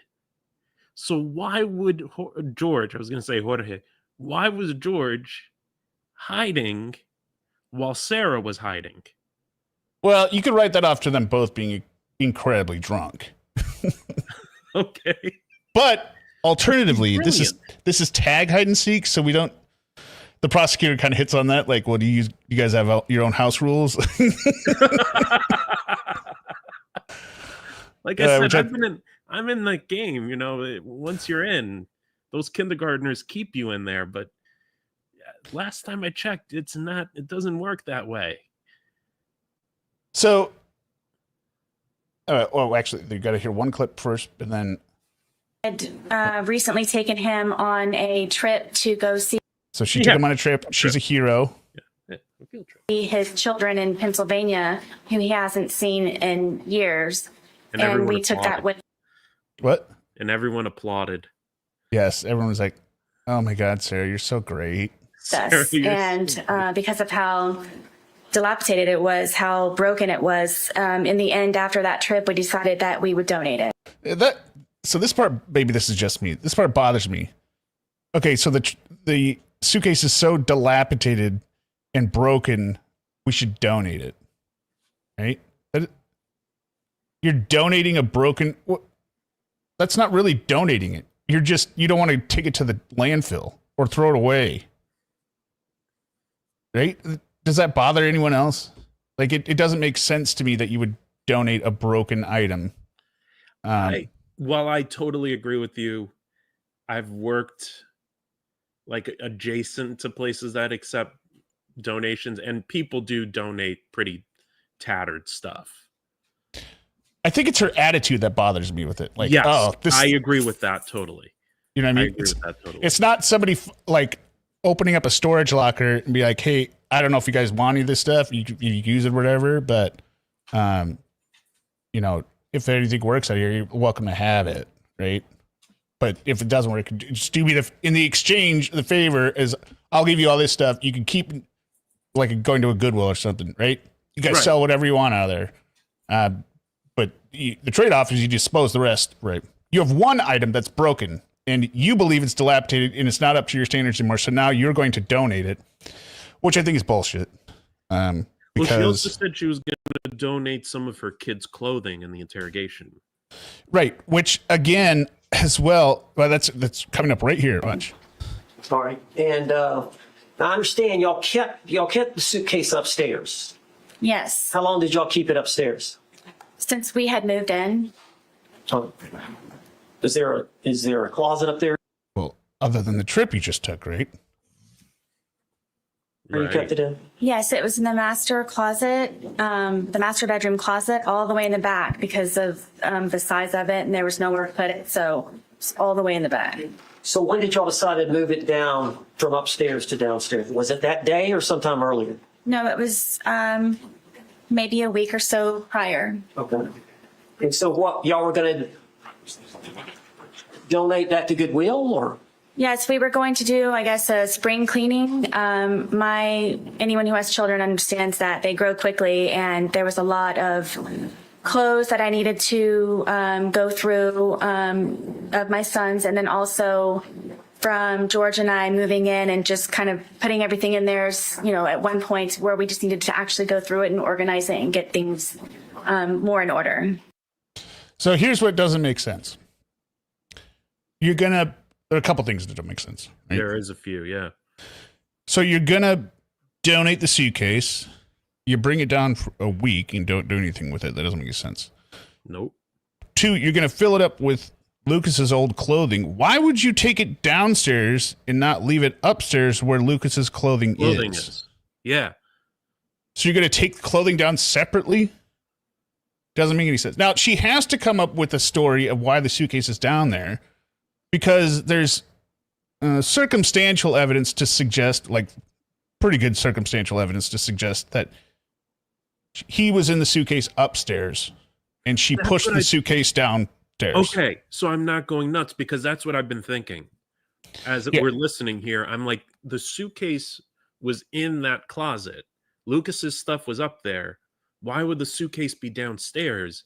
Did she push him down the stairs? That was my train of thought. Yeah, based on the injuries to his body, based on the neighbor's testimony that they heard a loud bang coming down the stairs that night, because I guess the way it's set up, like their staircase was like over their neighbor's room, right? And you heard it going from right to left, so we knew it was the stairs. Yeah, yeah. And just the beating that his body took, which was horrible, right? That made sense, right? But if she doesn't have an explanation for why the suitcase is down there, then it's easier to believe that, yeah, you did put him in the suitcase upstairs, right? And then you pushed him down. Right. Yep. Okay. So is that the reason it was downstairs? You were going to donate it and a bunch of things that you were going to put inside of it. Correct, yes. A bunch of stuff that's upstairs. Uh-huh. Okay. So it'd been down there a week, so it was already down there. Yes, George brought it down. Okay. So you said that. Why? Well, he was inside of it, so his inertia took it down. Yeah, I guess so. He went down when I threw him down. Yeah, when I threw it down. Down there, you're looking for him, you see him settling in. And I don't mean to laugh. It was a horrible death. I'm not laughing at George at all. I'm laughing at the absurdity of this woman and her lies. To the suitcase. Just in case anyone is offended in the chat. Yes. What did you do? In my head, I said, oh man, we're obviously not going to be going to sleep anytime soon. I heard that. How long did y'all Oh, shoot. Oh, man. Obviously not going to sleep anytime soon. I heard Why that not? line in some video I was watching. Yeah. What do you mean, Sarah? You can go to bed, and the longer you engage in this, you're going to be staying up longer. Why are you doing any of this? He was trying to get himself flat, so I couldn't tell that he was in there. And then Now, let me stop you there. The suitcase, is it the suitcase over here in the... Yes. In the box? This is coming up here. This is the most irritating line out of this lawyer, who was irritating the entire time. Ready for it? Yeah. You've seen it. You saw it. Yes. It's a pretty big suitcase. Yes. Yeah. It's not a steamer trunk. It's a suitcase. It doesn't matter how big you think it is, lawyer.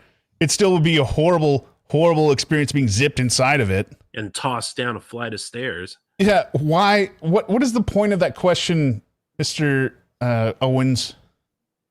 That's a stupid question. Because the jury isn't going to think, it doesn't matter. Ooh, it's so roomy in here. Oh, you should have put me on a carry-on. Yeah, this is much better. How big is George? George was my height. And how tall are you? I'm 5'3". Okay. And how much did George weigh? I thought it was 100 pounds. Okay. And how much did you weigh? I was 98 pounds. All right. You. The hell is that necessary? Yeah. Well, the lawyer's going to throw shade on here right Where here. you put on some weight? Since I've been incarcerated, yes. You bulked up, right, Sarah? Come on. Nobody's believing you're 98 pounds now. No. Okay, where am I at? Okay, I'm on the second page here. Okay. Well, apparently they were using all their money on booze, so it wasn't like they were getting food. Right. Well, still calories. So y'all were pretty skinny. Yes. So from the pictures, it looks like y'all were both pretty thin. Yes. All right. So because of his thinness, I'm a is that 5'3" how? pixie. And he's a small man. Yes. Okay. So he was able to get in the suitcase on his own. Yes. Did he willingly get in the suitcase? He was already in there. Okay. When you got to it. So it's his fault. Yep. Right? It's not her fault. Did he see you? Yes. All right. Tell us what happened. I mean, I zipped him up. We thought it was funny. All right. So we're at the point. She zipped him up. Has there been any anger out of George in her story? Her own story? No. There's been Zero anger in the interrogation and in this. Right. She has locked herself in here, and she has said nothing is missing. Nothing's missing. She feels tired. I think she forgot, honestly, here's what I think happened. I think she forgot that she was going to have to mention this stuff, like, explicitly. I think she thought just the implication of, like, the elevate the mood, cut the tension, right? Along with her other bullshit, was going to make the threat real, right? So she didn't realize that there had to be a imminent direct threat for her to justify even battered spouse self-defense, which as an There's affirmative no defense. battering going on right now. Right. Well, she mentions what he does, but at this point, I mean, I'm going off of what I know, and I'm right. From what I know, which you're gonna love body cam, the interrogation, and now this. That's really all I'm working with. I know that they both are drunks. I remember hearing that they would beat each other up a bit. Not that beating each other up at all is ever good, but they're clearly not in a positive, healthy place. Right. But as of right now, what she said in the interrogation, which I watched before, was that things were in a good place. And it is up until now when she zipped him in the suitcase how things are still in a good place. So the question becomes, what changes, right? So keep going here. And we're joking about how he was, I guess, small enough to fit inside of the suitcase. All right, so what happened then? From there, it was just, we were laughing about it, and it was just strange that he was small enough to fit in there. And then I You already said kind of that, moved Sarah. it around a little bit with him in the suitcase. You flipped it. Hold on, what did I miss there? I feel like I missed something. Oh, she's like, I moved it around a little bit with him in it. Oh, yeah. She says she flips him one way and then the other, but although I truly believe she In the tossed interrogation, him right? down the flight of stairs, but Yeah. And then she was probably flipping it and everything. But oh, that's horrific. It was still funny that he was still in the suitcase. Just, I think he and I were just kind of couldn't believe that he could fit in the suitcase. Yes. Did you eventually close the top? Yes, in order for, well, the top was already closed. As he was settling himself in there, that's how I knew he was in there, was because the top was kind of flopping a little bit. So he had gotten in there to hide, and he pulled the top. Yes. On top of it, but you could tell he was in there. Yes. You saw him right away. Yes. All right. So at some point, did you zip him up? Yes. Why? And what was he saying or doing when you were zipping him up? We just thought it was funny. Were you both like? Really? what? Whoa. No. They're just laughing their asses off as he's being zipped up. I mean, I'm trying to put myself.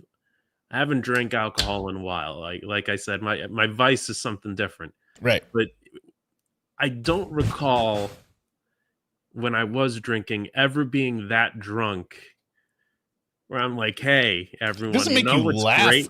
at like that kind of stuff, right? it wouldn't make me laugh. I mean, people do some pretty stupid stuff while drunk or high, but boy, oh boy. Yeah, cornhole three-way. It's like these toddler games. Yeah, and toddler excuses. Huh. It gets weirder. Oh, good. Yes. And so you zipped him up. Were y'all still laughing once you zipped him up? Yes. Okay. Tell the jury what happened. And why are they still laughing? That's the other thing. Like, it's not a comedy routine. Why would you be uncontrollably laughing still? Like, or I say uncontrollably, but that was the only way you would be continuously laughing, right? Yeah. What is so funny? From there, I moved the suitcase around a couple of times, just kind of on the wheels and moved it around. And at that point, it was funny. We were joking and laughing about it. Or now, eventually, did you go sit down on the couch and get your phone? Yes. There's something.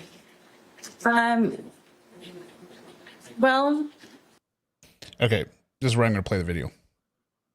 So she sits down and want to see the video and her explanation of the video. Right? For those who are sensitive, it's 2 minutes long. If you haven't seen it and you don't want to see it, it's not visually graphic, but you can hear them. And there's something I found in the end through audio. So.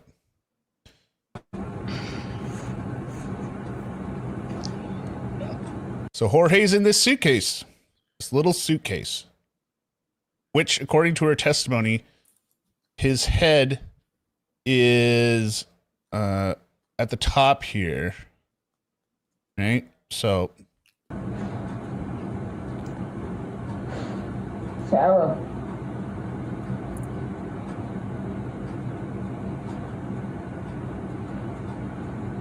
For everything you've done to me. Sarah.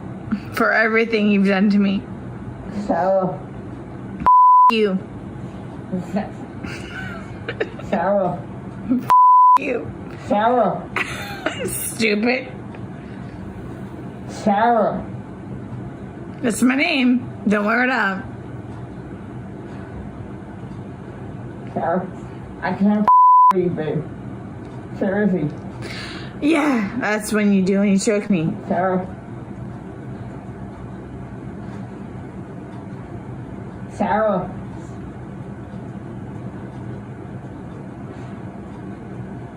Sarah.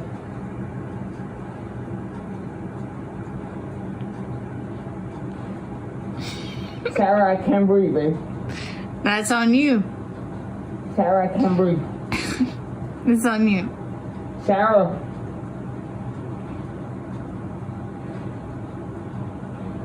Reel around some. Might want to get video for it extra. Because I got this. Sarah.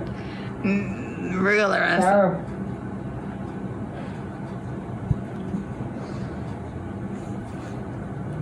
Sarah, I can't breathe, babe. Oh. That's what I feel like when you ching on me. Sarah. Breathe, Sarah. Yeah. You should probably shut up. Sarah. Shh. I don't know if you can hear it at the end. I have some in-ear monitors so I can pick up high, very faint sounds I don't hear on other stuff. Right at the end, after she goes, shh, I believe he says, oh, shit. Oh, really? Something along those lines. And I think it's horrible to think about, right? But imagine you're Jorge and you're in there and you realize she is slaughtered. She's wasted. She doesn't realize that I'm being serious. And you know you're not going to get out. Damn. That is to be horrifying. And there's something about his voice that's not just drunk. It's fear. But I think it's adrenaline from fear. But overcoming the alcohol. I feel like if I were in there, I mean, that's a horrible idea, but if I was in there, I would be screaming, like, let me out, let me out. The fact that he's just, it's almost like he's stunned, like he's been hit hit in the head, which he very well might have been. Right, he might be already. I think because there was a injury to the back of his head, so there was intracranial bleeding. I think.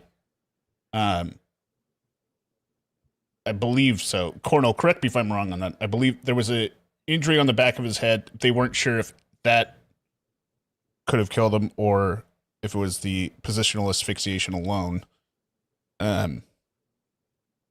But so that was the first video. The second one's like 9 seconds or something. But this is at 11. Yeah, I agree with Cornhole.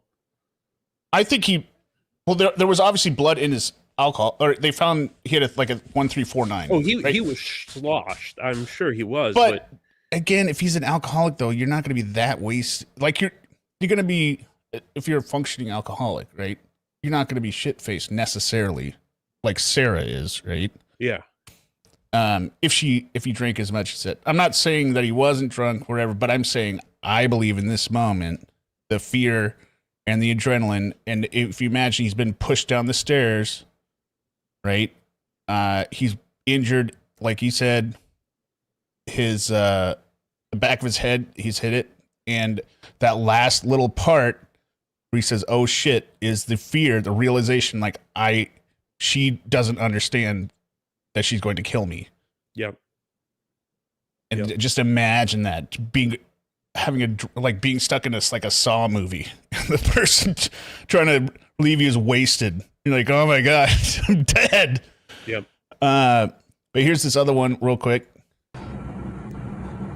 So this one is, I think, 9 minutes later.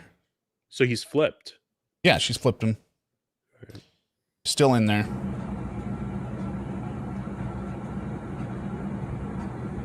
Sarah. She's still laughing. This is supposedly the table where there would be the puzzle. That's how you know when the body came. There's no puzzle on this table. And I don't know where else they would have done it. And look at the carpet, how dirty it is. They got all the paint and everything. It's not. They didn't clean.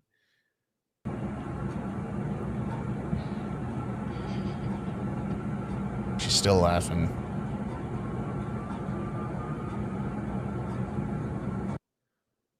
I get some zoomed in snapshots of this as well, because when she on her cross, her testimony is blown up like that. She maintains that the suitcase is open at the top here. Right. That's what I think. That's what she says in the interrogation. Yeah, but she reenacts it on cross. You'll get to see that. The zipper is supposed to be here and here. There's no zipper here because it's a double zipper, right? So she maintains it like that. It's here and then almost halfway, but not quite halfway. There is no zipper in this position. But even if there wasn't a zipper, the man's clearly stuck. Yeah, no. I'm saying she thinks that gives her, she thinks that even that lame lie helps her, even though it's provably false. Right. When it doesn't help her anyway. No, yeah, the zipper it could have that top latch open for all we know, but we know he's insanely drunk and he's having trouble breathing. He's clearly in severe distress. So it doesn't matter if it's zipped all the way up or not. If in that much distress, he clearly wants to get out of there. But here, I tricked you, Derek. There's another reason she needs to say that it's open. The suitcase had, which is, I can't wait till you hear it. For me moving it around was flopped over. So while it was like that, I thought at that point I had a moment to, I guess, take the time to talk to him. What? Yeah. Weren't you talking all day? Yeah. But he's face down. He's face down. She's stating that its front side is down, right? So he can't get out. And he can't breathe because he's got his full weight on his chest. And what she says in the video, where she is berating him, swearing at him. That's talking to him. Right? Oh, that's the talking. Yeah. Oh, I thought there was another instance. No, that's that. Well, I guess he was not able to get out for a moment. A moment? Ever. But she said she has to say moment because of what's coming up. Flipped it. You got it on the top, right? Yeah. It gets in, but at some point you flip it over so the zipper is on the bottom. Well, it was just kind of how I was moving it around that it ended up kind of flopping. So It was upside down. yes, Okay. So after you did that, what did you do? that's when I went over and decided to videotape to just see the I guess the jest in it. What? The humor, it's a there's joke. But they're not laughing. I mean, she's laughing, but as a psychopath would laugh. Right. This doesn't make any sense, Sarah. The jury has seen the tape. This isn't videotaping your kid's first, no training wheels. Yeah. Like, look how silly they look. I'm filming myself committing a homicide. Yes. In jest. She's filming it in jest. In jest. Oh, I clicked it again. So, thank God I have these timestamps. To just see the I guess the jest in it, for him to understand that right now I feel safe and right now I have the ability to actually speak to you in a manner that normally I would not have the ability to. So I get conceptually what she's saying, right?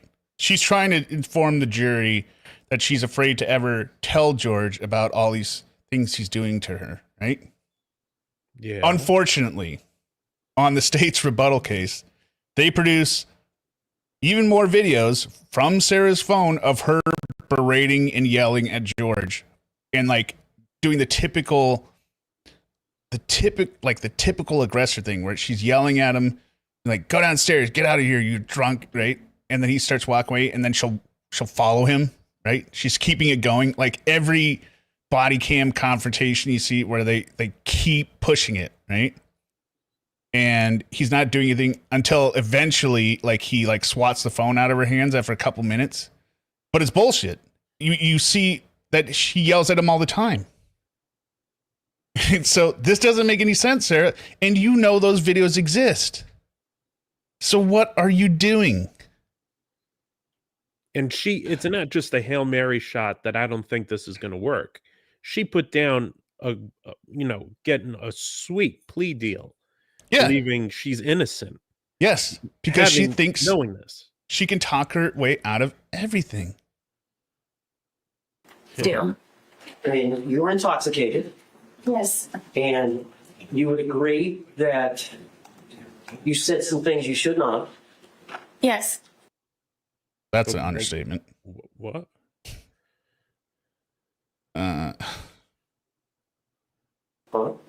But you realized he could not get out and get at you. Is that fair? At that moment, yes. So it goes on for about 10 minutes. Yes. You heard it here today, did you not? Yes. You heard his voice as he was speaking from the suitcase. Now it's more than 10 minutes because there's a photo at first of just a still photo of the suitcase with what she says in direct. He's in it. Well, I'll leave that for Cross. Actually, it's at least 20 minutes. Yes. Yes. That was his voice on the video and audio. Yes. And you heard your voice on the video and audio. Yes. That was your voice. Yes. All those things said by the man were said by George in that 2-minute video. Correct. All the words said by the female were said by you in that 2-minute video. Correct. Were you intending on showing him the video the next day? Yes. Oh, shit. Yeah, she was going to show it to him 10 minutes. because she wanted to torture him. You heard it here today, did you not? Yes. Or I'm talking about just that. Refresh your memory about that event. I did. This gets into the Video. I do not. So, sorry. The video. Correct. All the words said by the female were said by you in that 2-minute video. Correct. Were you intending on showing him the video the next day? Yes. At the time or the next day, was it fair to say you don't even remember a video then? I do not. So, from what you can tell from watching it, did that refresh your memory about that event? It did. Why did you say all that? So here's where she explains her lies. Mr. Owens, you may proceed.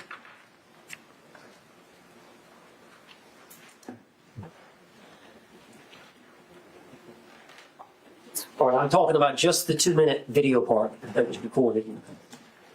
Could you just tell the jury what you were feeling, what your feelings were at the time, and then explain? Oh, that's a different part, I guess. Just explain that to the jury. Okay, so she's going to describe her feelings during that video and knowing what she said and what she's described up until this point for this day. Let it go, Sarah. You mentioned, you talked about it before. You said he was in that confined space and it was my chance. But is that, do you want to elaborate on that? Or? Sure. I want you all to know that the majority of the time, I'm always afraid and always scared. Why didn't you mention that? Right. You've had like finger painting, dancing. Right. Playing lawn darts or whatever it was, playing a puzzle. She's alluded to a bunch of stuff, but she's not said anything direct. No, she thought she was slowly cranking up the heat until like this big reveal. But it didn't really lay down a foundation for anything. Yeah. Oh, but coincidentally, always afraid, always scared is one of the elements of battered spouse. So that's probably just a coincidence that means she has battered spouse syndrome, right? Because she just told us that was one of her feelings. Not that she read it off a checklist. I was just going to say, is that exactly how it is on a checklist? And I don't know if it's like, but that's one of the parts of it, right? Like a perpetual state of fear. Yeah. In it, because I believe there is battered spouse. I believe that is real, right? In certain situations, but there's extreme situations, right? So, not this. All right. Well, I understand that. Okay, I understand that. But would it be fair to say that you had some anger at that point? I did. Would it be fair to say that you wanted to tell him off to some degree? I just wanted, yes, for him to have a better understanding. What? Oh, he was going to get his understanding while he was stuck in a suitcase getting ridiculed by a drunk. Yeah, and it's interesting now that the first mention of anger is her. Right? Yeah, you're right. I don't think she realized that. She was the first person that was angry. And the other person happened to die, so I wonder if that plays into it. Which was the whole point of the videos and documentation prior.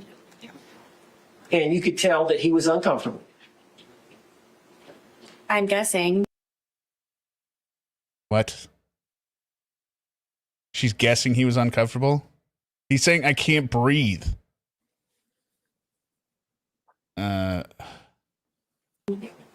And did you want him to feel some uncomfort? I did. Okay, so you wanted to torture him. Yeah, that's exactly what it is. I mean, she's confessing. She doesn't get that she's confessing. Torture. Yes. But she's confessing.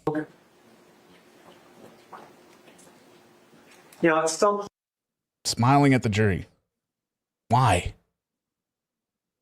What did the lawyer just say there? It's tough. No, at some point, I think he said at some point, you turned off the video. Okay. Yes. And then we saw a second video, which was approximately 11 minutes later. And you've seen that video. It was played to the jury. It was 22 seconds long. Yes. And I don't think you speak in that video. You hear George say Sarah one time. Yes. Is that fair to say? Yes. So between the 2-minute video and the 22-second video is an 11-minute period. all right, Derek, here it comes. Here's the big reveal. Would you tell the jury what happened? This is like straight out of a 90s drama. Like, All right. get ready for it. We continued to, I guess, speak to one another. He wasn't speaking to her. He was saying, I can't breathe. And she wasn't speaking at him. She was yelling at him. Just the continue to speak to one another. And his tone changed. And I bet it did. Yeah. Hell yeah, it would. And I knew the tone, and we ended up, I guess, arguing back and forth with one another. And Always a good place to be arguing. In a suitcase. it was the things that he was saying very much frightened me. And So he's He's saying in a fighting. suitcase. Yeah. Which I don't believe this. I'll explain why afterwards. and cursing at me and threatening me. And That doesn't make any sense. He's in a suitcase, and that's not what he's doing. He's not John Wick, right? This isn't a movie. Yeah. Only movies have it where the guy is like, he's tied to the, like, just like John Wick, he's tied to the chair. What does he say? Like, you're all gonna die in my hands, right? As they're being lowered in the shark pit and they somehow get out. He's not James Bond. Right, that's who I was thinking of. He has like a special laser beam wristwatch that can... He knows the only way to get out is her letting him out. But so why would he threaten her? He needs her to get out. But why would she even? Hey, why would he even do that? Lauren, welcome. Lauren has a excellent channel. I encourage you all to subscribe to her. She talks mostly about one of my other favorite cases, the little Laura Owens saga with the internet lawyer idiot. But welcome, Lauren. Go ahead, Derek. Why would he get in that suitcase in the first place? I don't think he would. That's why it had to have been like she hit him with the bat first. But that bat stuff is coming up. But Bat? Oh yeah, she pokes him or something. Yeah. Well, Pokes him. Poke that. No, she uses the word poke. She does? Or Yes. I again, it's just like one of those highlights I remember. Right. somewhere. But you get what I'm saying here? This doesn't make any sense. There is no reason he's if this happened between the videos. So he's already saying I can't breathe. He already knows his life is at risk. He knows he has to convince her to let him out. The last thing he would do is say, as soon as I get out of here, I'm going to kill you. Yeah, no, that's not going to be on the list. Like, Maybe even right after he's released, he's going to say that, but not while he's in there. Do you know the show, Creep Show, the movie? Because this is what I looked up. I even looked up this example. Okay, so Creep Show was back in the 80s. So Tony Danza is having an affair with Leslie Nielsen's wife. I think it's Leslie Nielsen. Okay. But as part of his revenge, it's like a anthology, right? It's a bunch of short stories. Okay. So he takes him out to the beach and then says, "Oh, I've got whoever her name is held up, and if you want to see her, you're gonna dig this hole." He has him dig a hole, and then basically buries him up to his head, or up to his neck, and then puts on a TV, and then the ocean's gonna come in and drown him. right? And then he turns on the TV and the same thing's happened to her on the other side of the beach, and it's this big private island, right? Even then, right? And he's got a gun, so he's forcing him in there because he thinks there's a way he's gonna get out. Even then, he's saying, no, don't do this, you know, let me out. And only at the very end, when the waves are crashing over his head, does he say, Richard? Or he goes, I'm gonna get you, right? Even that's a movie, right? But up until then, he's still begging the guy with the gun who's just buried him up to his neck, please let me out. He's not threatening him then. And you can hear in his voice, his tone of voice. He's afraid. Yeah, he's terrified, and he's drunk, and he's possibly severely injured to the head and bleeding. I mean, he was in no place. Maybe if you're like one of those raging drunks, I could see a situation where you're stuck somewhere and you're going to be cursing, but in a freaking suitcase where you can't breathe. And you know your life's in danger, right? It's not like, I could maybe understand it if he hadn't realized the gravity of the situation, but he already knows the gravity of his situation, right? He's not pissed being like, get me out of here right now. I'm gonna smack you so hard. You better get me out now because I don't want to wait in here another hour. He already knows he's about to die. Yes. He is not going to threaten her. If he said that, oh shit, that you heard, yes, then he absolutely knew that was it. That the end is coming. Yes. Okay. Keep going, Sarah. Convince us. Did he want you to let him out of the suitcase? I'm sure so. Yeah. She's not even positive he wanted out. I'm positive. Yeah. Okay. Go ahead. Tell me your. And it got very heated very quickly, and he continued to push on the suitcase. And my fear was that he was going to break out of the suitcase, knowing that it was a broken suitcase. That is idiotic. Yeah. Because. Yeah. Okay. And his hand started to come through. His hand started to come through this way, and that's why she needs the zipper open. So I shook the suitcase, trying to get his hand to go back in, shaking it, and telling him that, please stop doing this. Please stop doing this to me. Are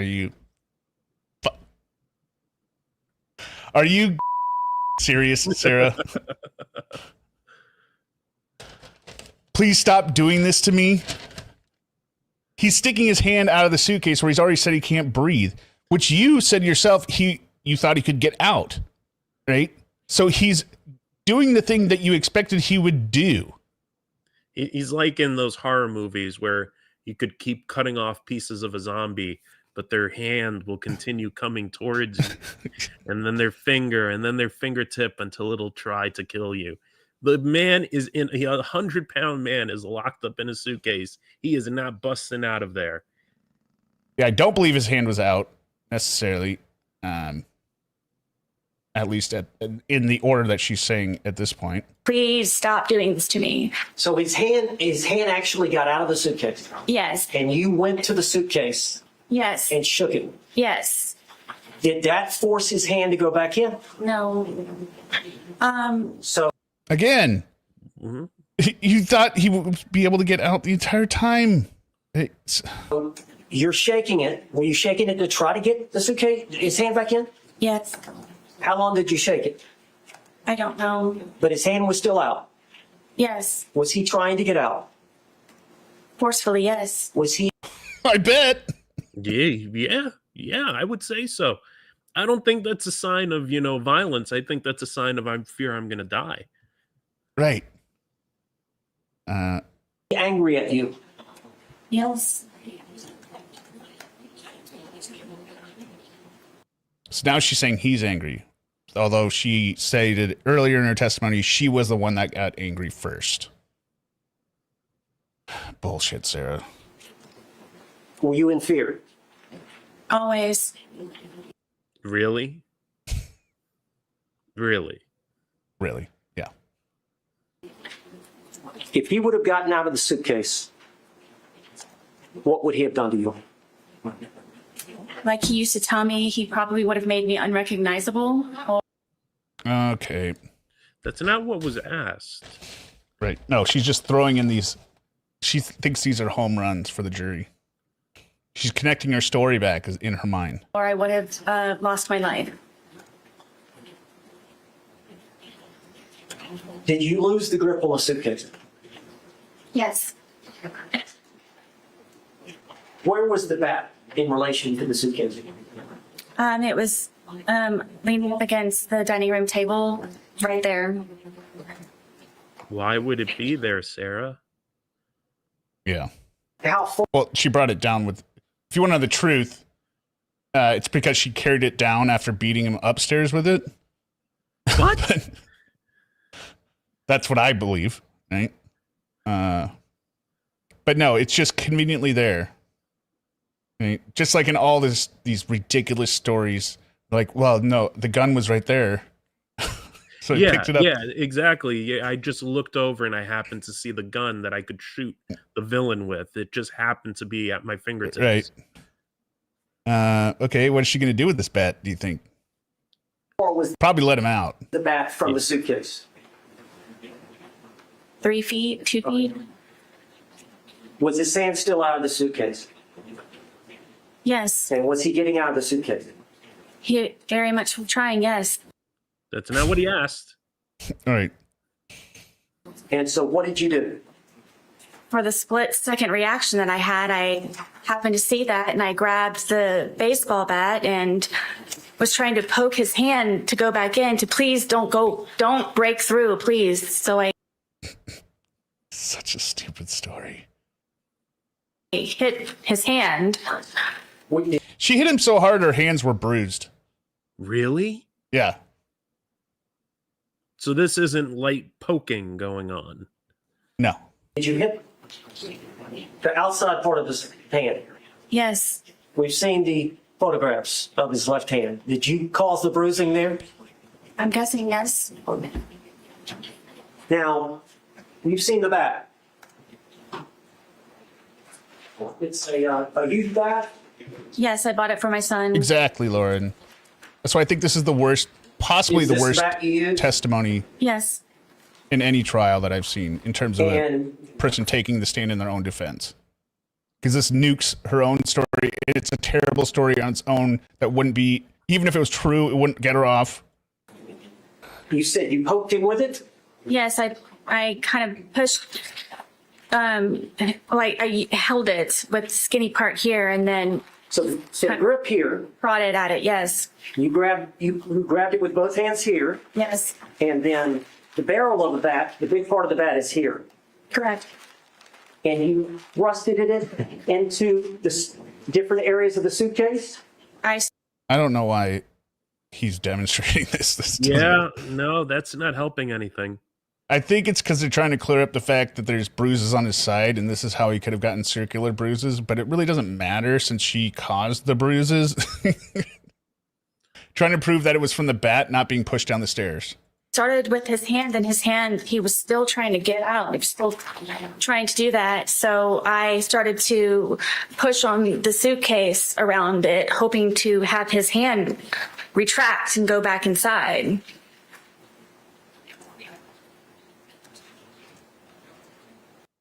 I glanced at the lawyer, or the jury, trying to see, is this landing? I wish I would pay so much money for just a view of the jury at this point. There's no way they're buying this. Like, okay, lady. Oh, quickly look away. I didn't like that look. That's what she looks like. Yep. And she's frowning now. She's still blinking. I did. Blink, blink, We've blink, seen the blink, photographs. blink, Yes. blink. We see the bruising. Is that from that bat? Yes. Eventually, did his hand go back inside from you doing? Yes, finally he had subsided and retracted his hand. So in your mind, did you prevent him from attacking you? Absolutely. Split-second decision. Now, once he retracted his hand, what? do you remember zipping Wait, I didn't hear the line. I was looking at my notes. What was the line? Did she say? She's saying basically that she saved her life by poking at him with the you got to listen to it. Yeah, I was staring at my notes. Oh, yes. Okay. Here we go. Thank you, Lauren. Just what? You made those injuries. I did. We've seen the photographs. Yes. We see the bruising. Is that from that bat? Yes. Eventually, did his hand go back inside from you doing? Yes. Finally, he had subsided and retracted his hand. So in your mind, did you prevent him from attacking you? Absolutely. Split-second decision. Now, once he retracted his hand, did you?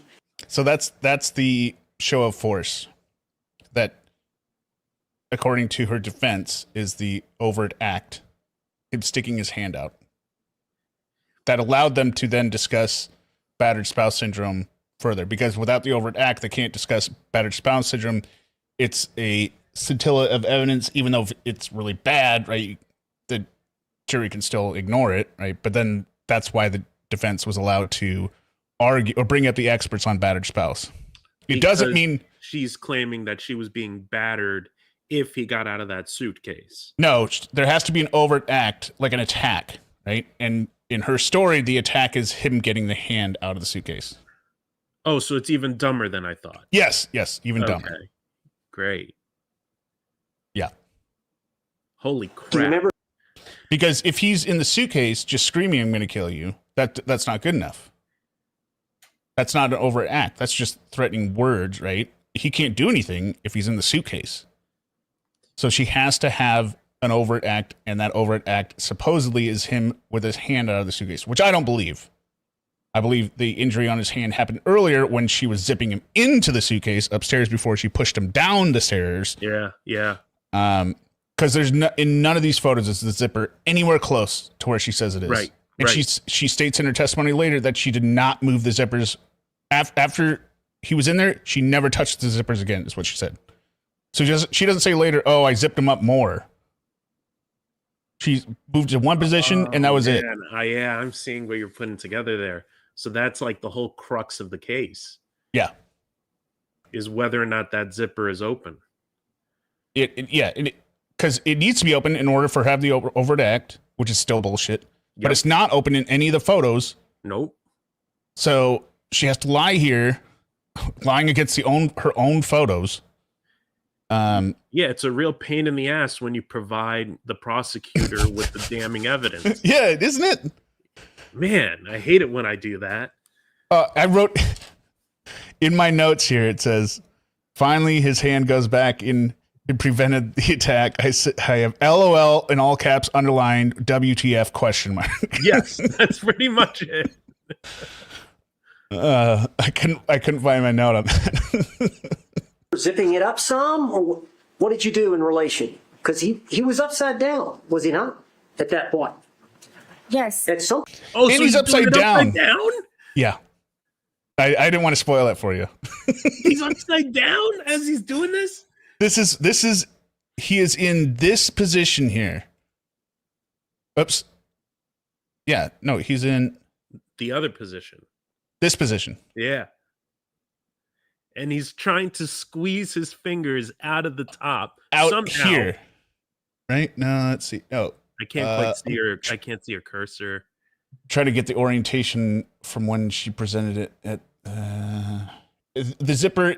You can't see the cursor. I can't see her cursor. No. Oh.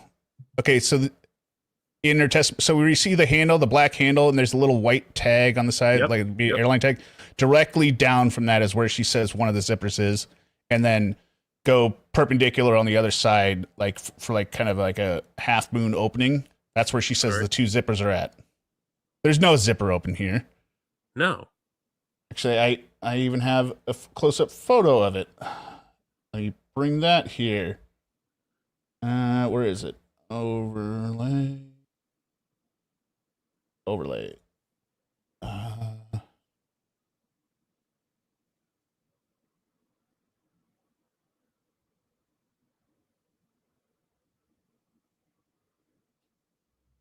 So you see that? It's sealed.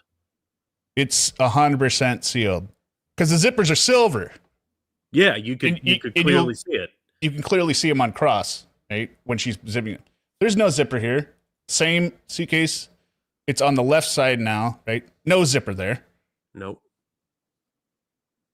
But yeah, I could believe maybe he was pushing against the zipper. Yeah, you could see him. Yes, you can see him it bulging while he's moving when you zoom in enough. He's frantically trying to escape death. Right. Him back up. I did. Tell how that happened. He wasn't cursing. He wasn't threatening. His hand was inside. You just foremost. said he was being threatening. No, because now, Derek, she's got to thread the needle here very carefully from, I put him in there so he couldn't get out. That's why I used all this force. Right? Now she has to establish that she set him up for success to get out. And therefore, she's not responsible that he was stuck. Oh. Do you understand why this is wildly stupid? Do you understand why this is so wildly stupid? Threading the needle is perfect. That made total sense there because it makes no sense otherwise. Right. Oh, so she has to prove that it's both at the same time. Yes. That she was afraid for her life, but she isn't going to be. Now he's no longer yelling. Yes. Now no longer he's not guilty manslaughter because I made it so he could easily get out. This is what she's going to set up now.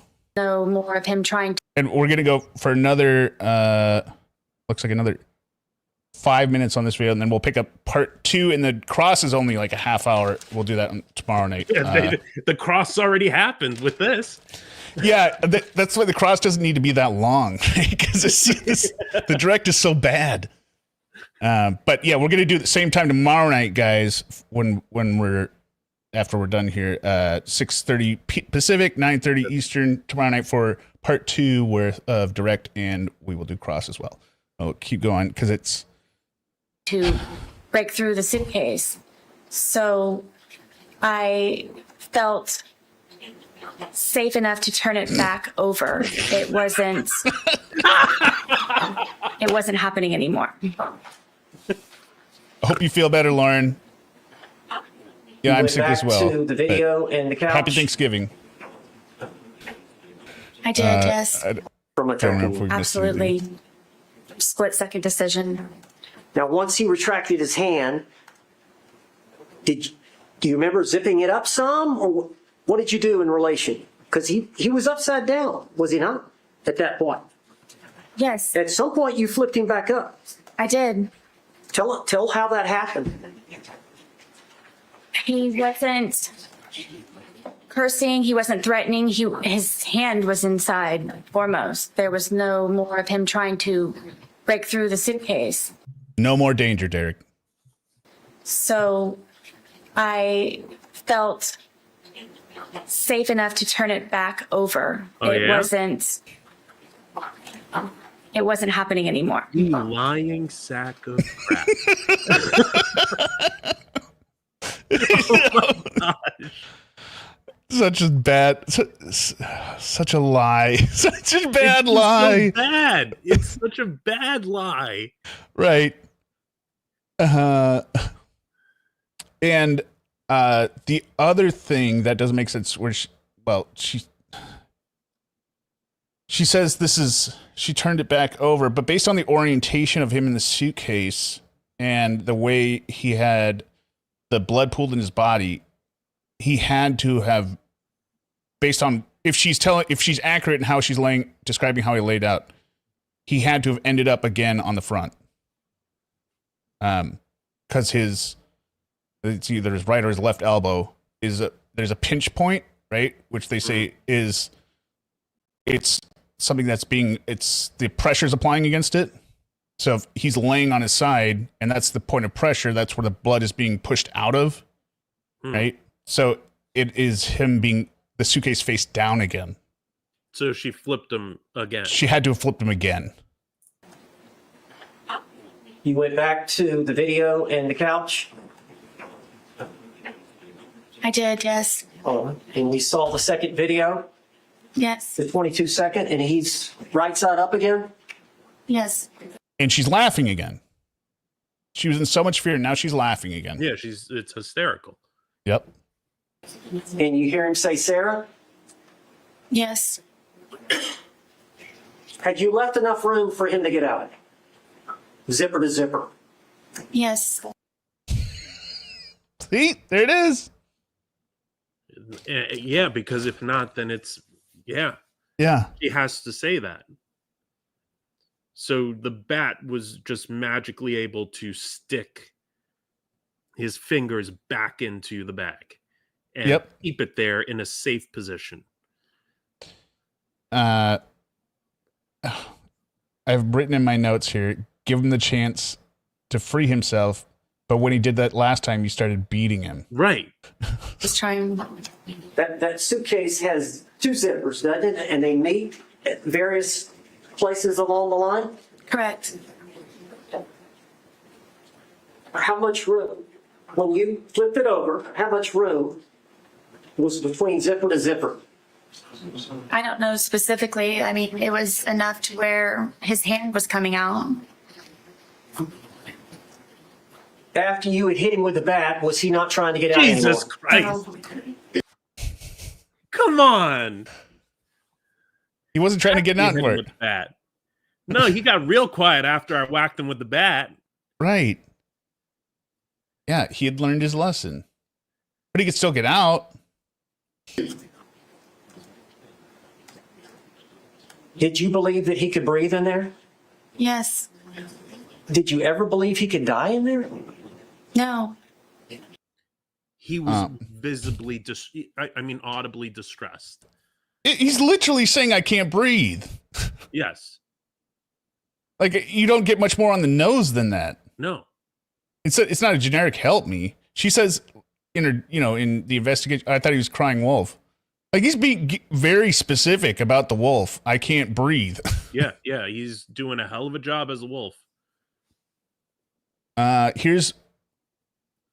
do believe her next statement. 1 second. At all. Were you trying to kill him? Never. I don't think she was. I think she was perfectly intent torturing him for 13 hours. She was too drunk and stupid to realize he was going to die. I agree. I don't think that she tried to. Well, as I was coming into the stream, my mind was saying, I really don't think this was completely premeditated murder. I gotta say, though, as I've been watching this, it is changing my view a bit more to how much of this did she plan out? Like, yes, it was. I agree. It was entirely planned, but she's too, even though she's a straight A student, she is too dumb to realize you can die. Yeah. And that's not a defense. Right. And that's what she should have done originally.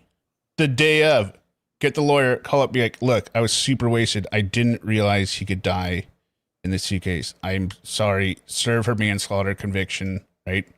That would have seemed fair. Right. But the fact that she takes zero responsibility, zero accountability for what she did, and still trying to be not found guilty of anything. It's because she cannot own, like, that she is not who she thinks she is in her mind. And yeah, but I think she was perfectly happy to torture him for 13 hours. Yes, totally. Because if he's no longer a danger, why not let him out? Did you want to kill him? I did not. Well, she didn't want to go to. Yes, now she doesn't want to go to jail for killing him. Right? That's why she's making up the story.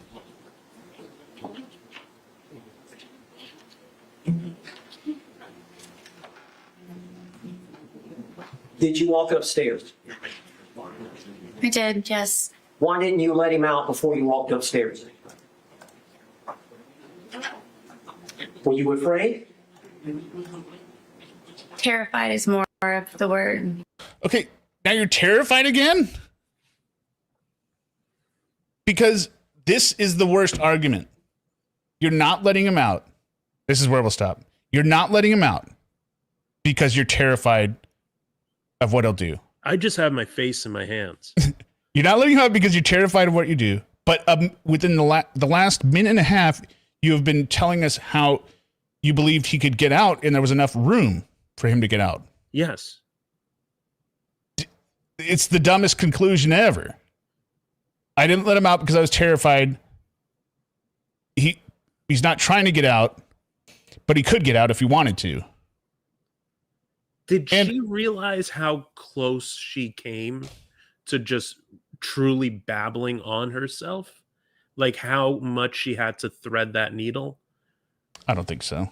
Or was it the lawyer who was just like, listen, dumbass, you're not, you have no shot here. I don't think Sarah will listen to anyone that disagrees with her. That's true. Yeah. Yeah. She went through 9 lawyers. And let's not forget the entire time she does not call 911.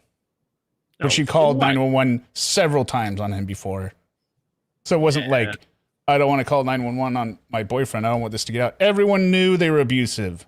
This wasn't a dirty, like a hidden secret. Right? Yeah, they were pretty well known within their complex, weren't they? Right. Yes. Remember hearing she wanted to torture him. That's why she didn't call 911, because she didn't want him to get out. Jesus, this is. He can't call the cops. Story. He won't be stuck in the suitcase if you call the cops. I think. Let's see here. Where were we at? 47. Okay, yep. It's like less than a minute. As long as he was in the suitcase, he couldn't harm her. Right. But he could get out, according to you. At any point. Yes. Because you weren't putting his life in danger. I've got in all caps here. Worst argument ever in the history of arguments. He's both confined Underlined. Yet free to leave at any time. He's captive yet free. Yes.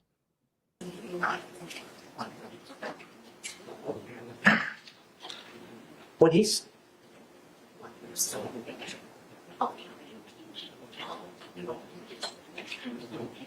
Did you want him to calm down?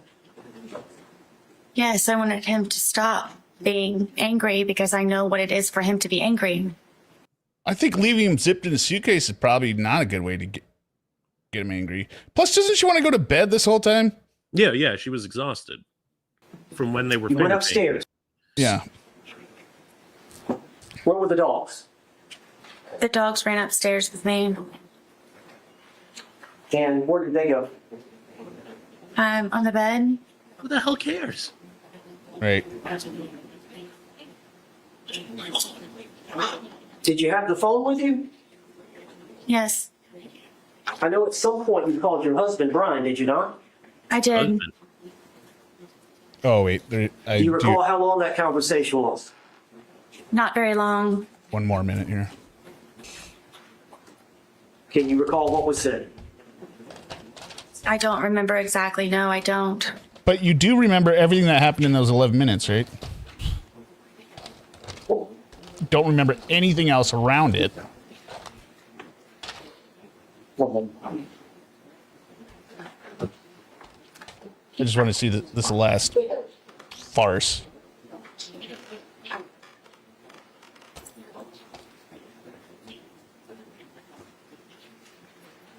Miss Boone, Sarah Boone, you said that when he was in the suitcase, he was threatened.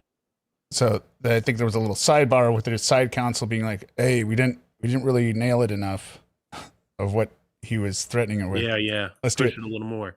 So let's go ahead and circle and do it again. But since you're Sarah Boone, why not go ahead and make yourself even less credible at the same time? Threatening you. Can you tell the jury what he was saying? I don't know. Am I allowed to curse? Sarah, when did you become modest? We have video of you cursing on the on the suitcase tape over and over. We got the other videos. You're cursing like a sailor, right? But this act, does anyone buy this? She's just the homely mom next door. Watch, and I like her face after this. Watch.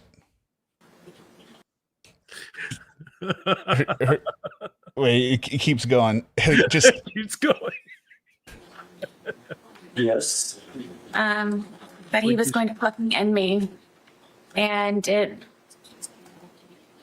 that's what made me ask him please to stop doing what he's doing to me. That he was going to, I'm guessing, try his best that night to probably take my life.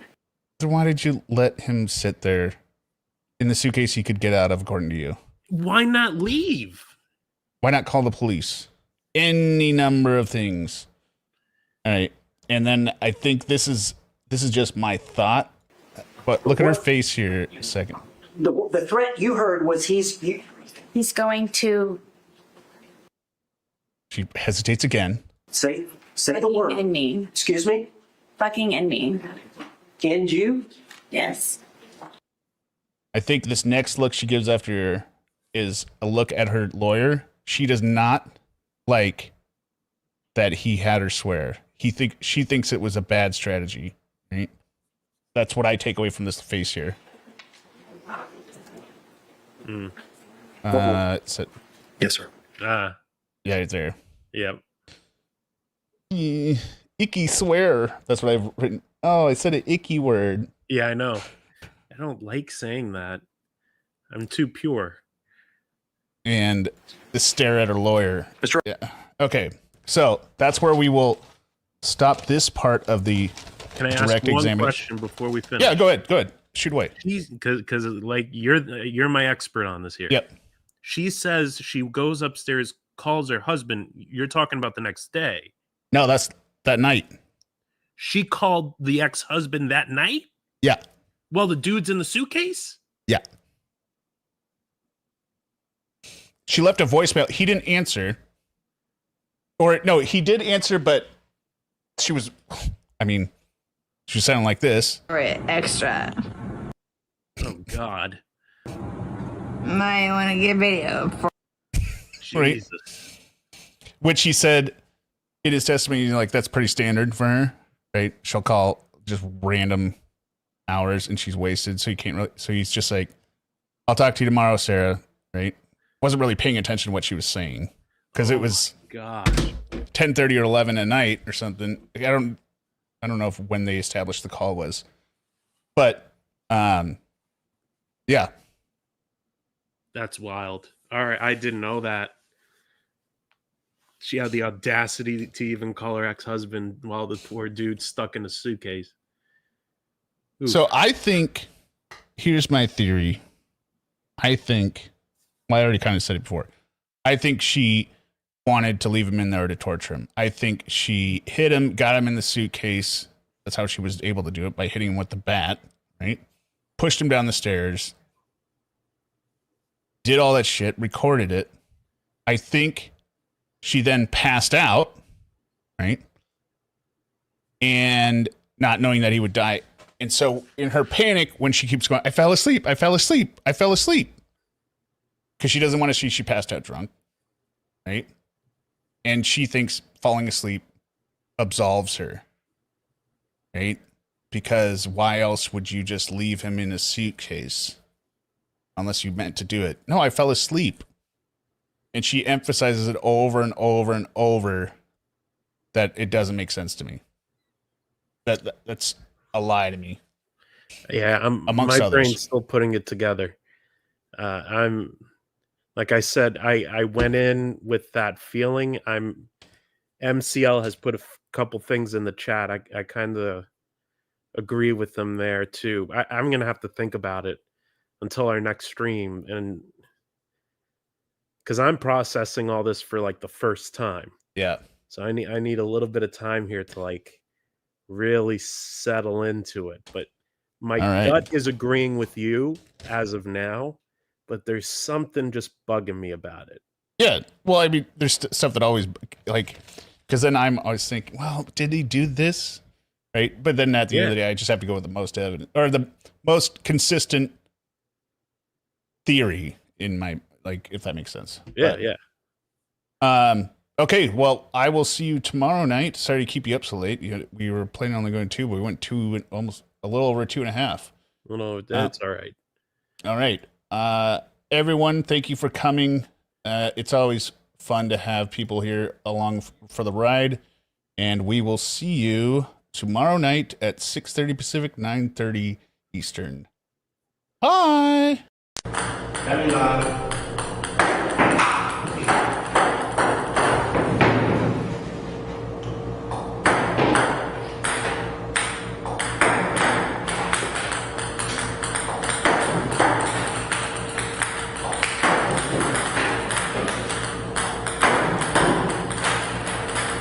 Come in.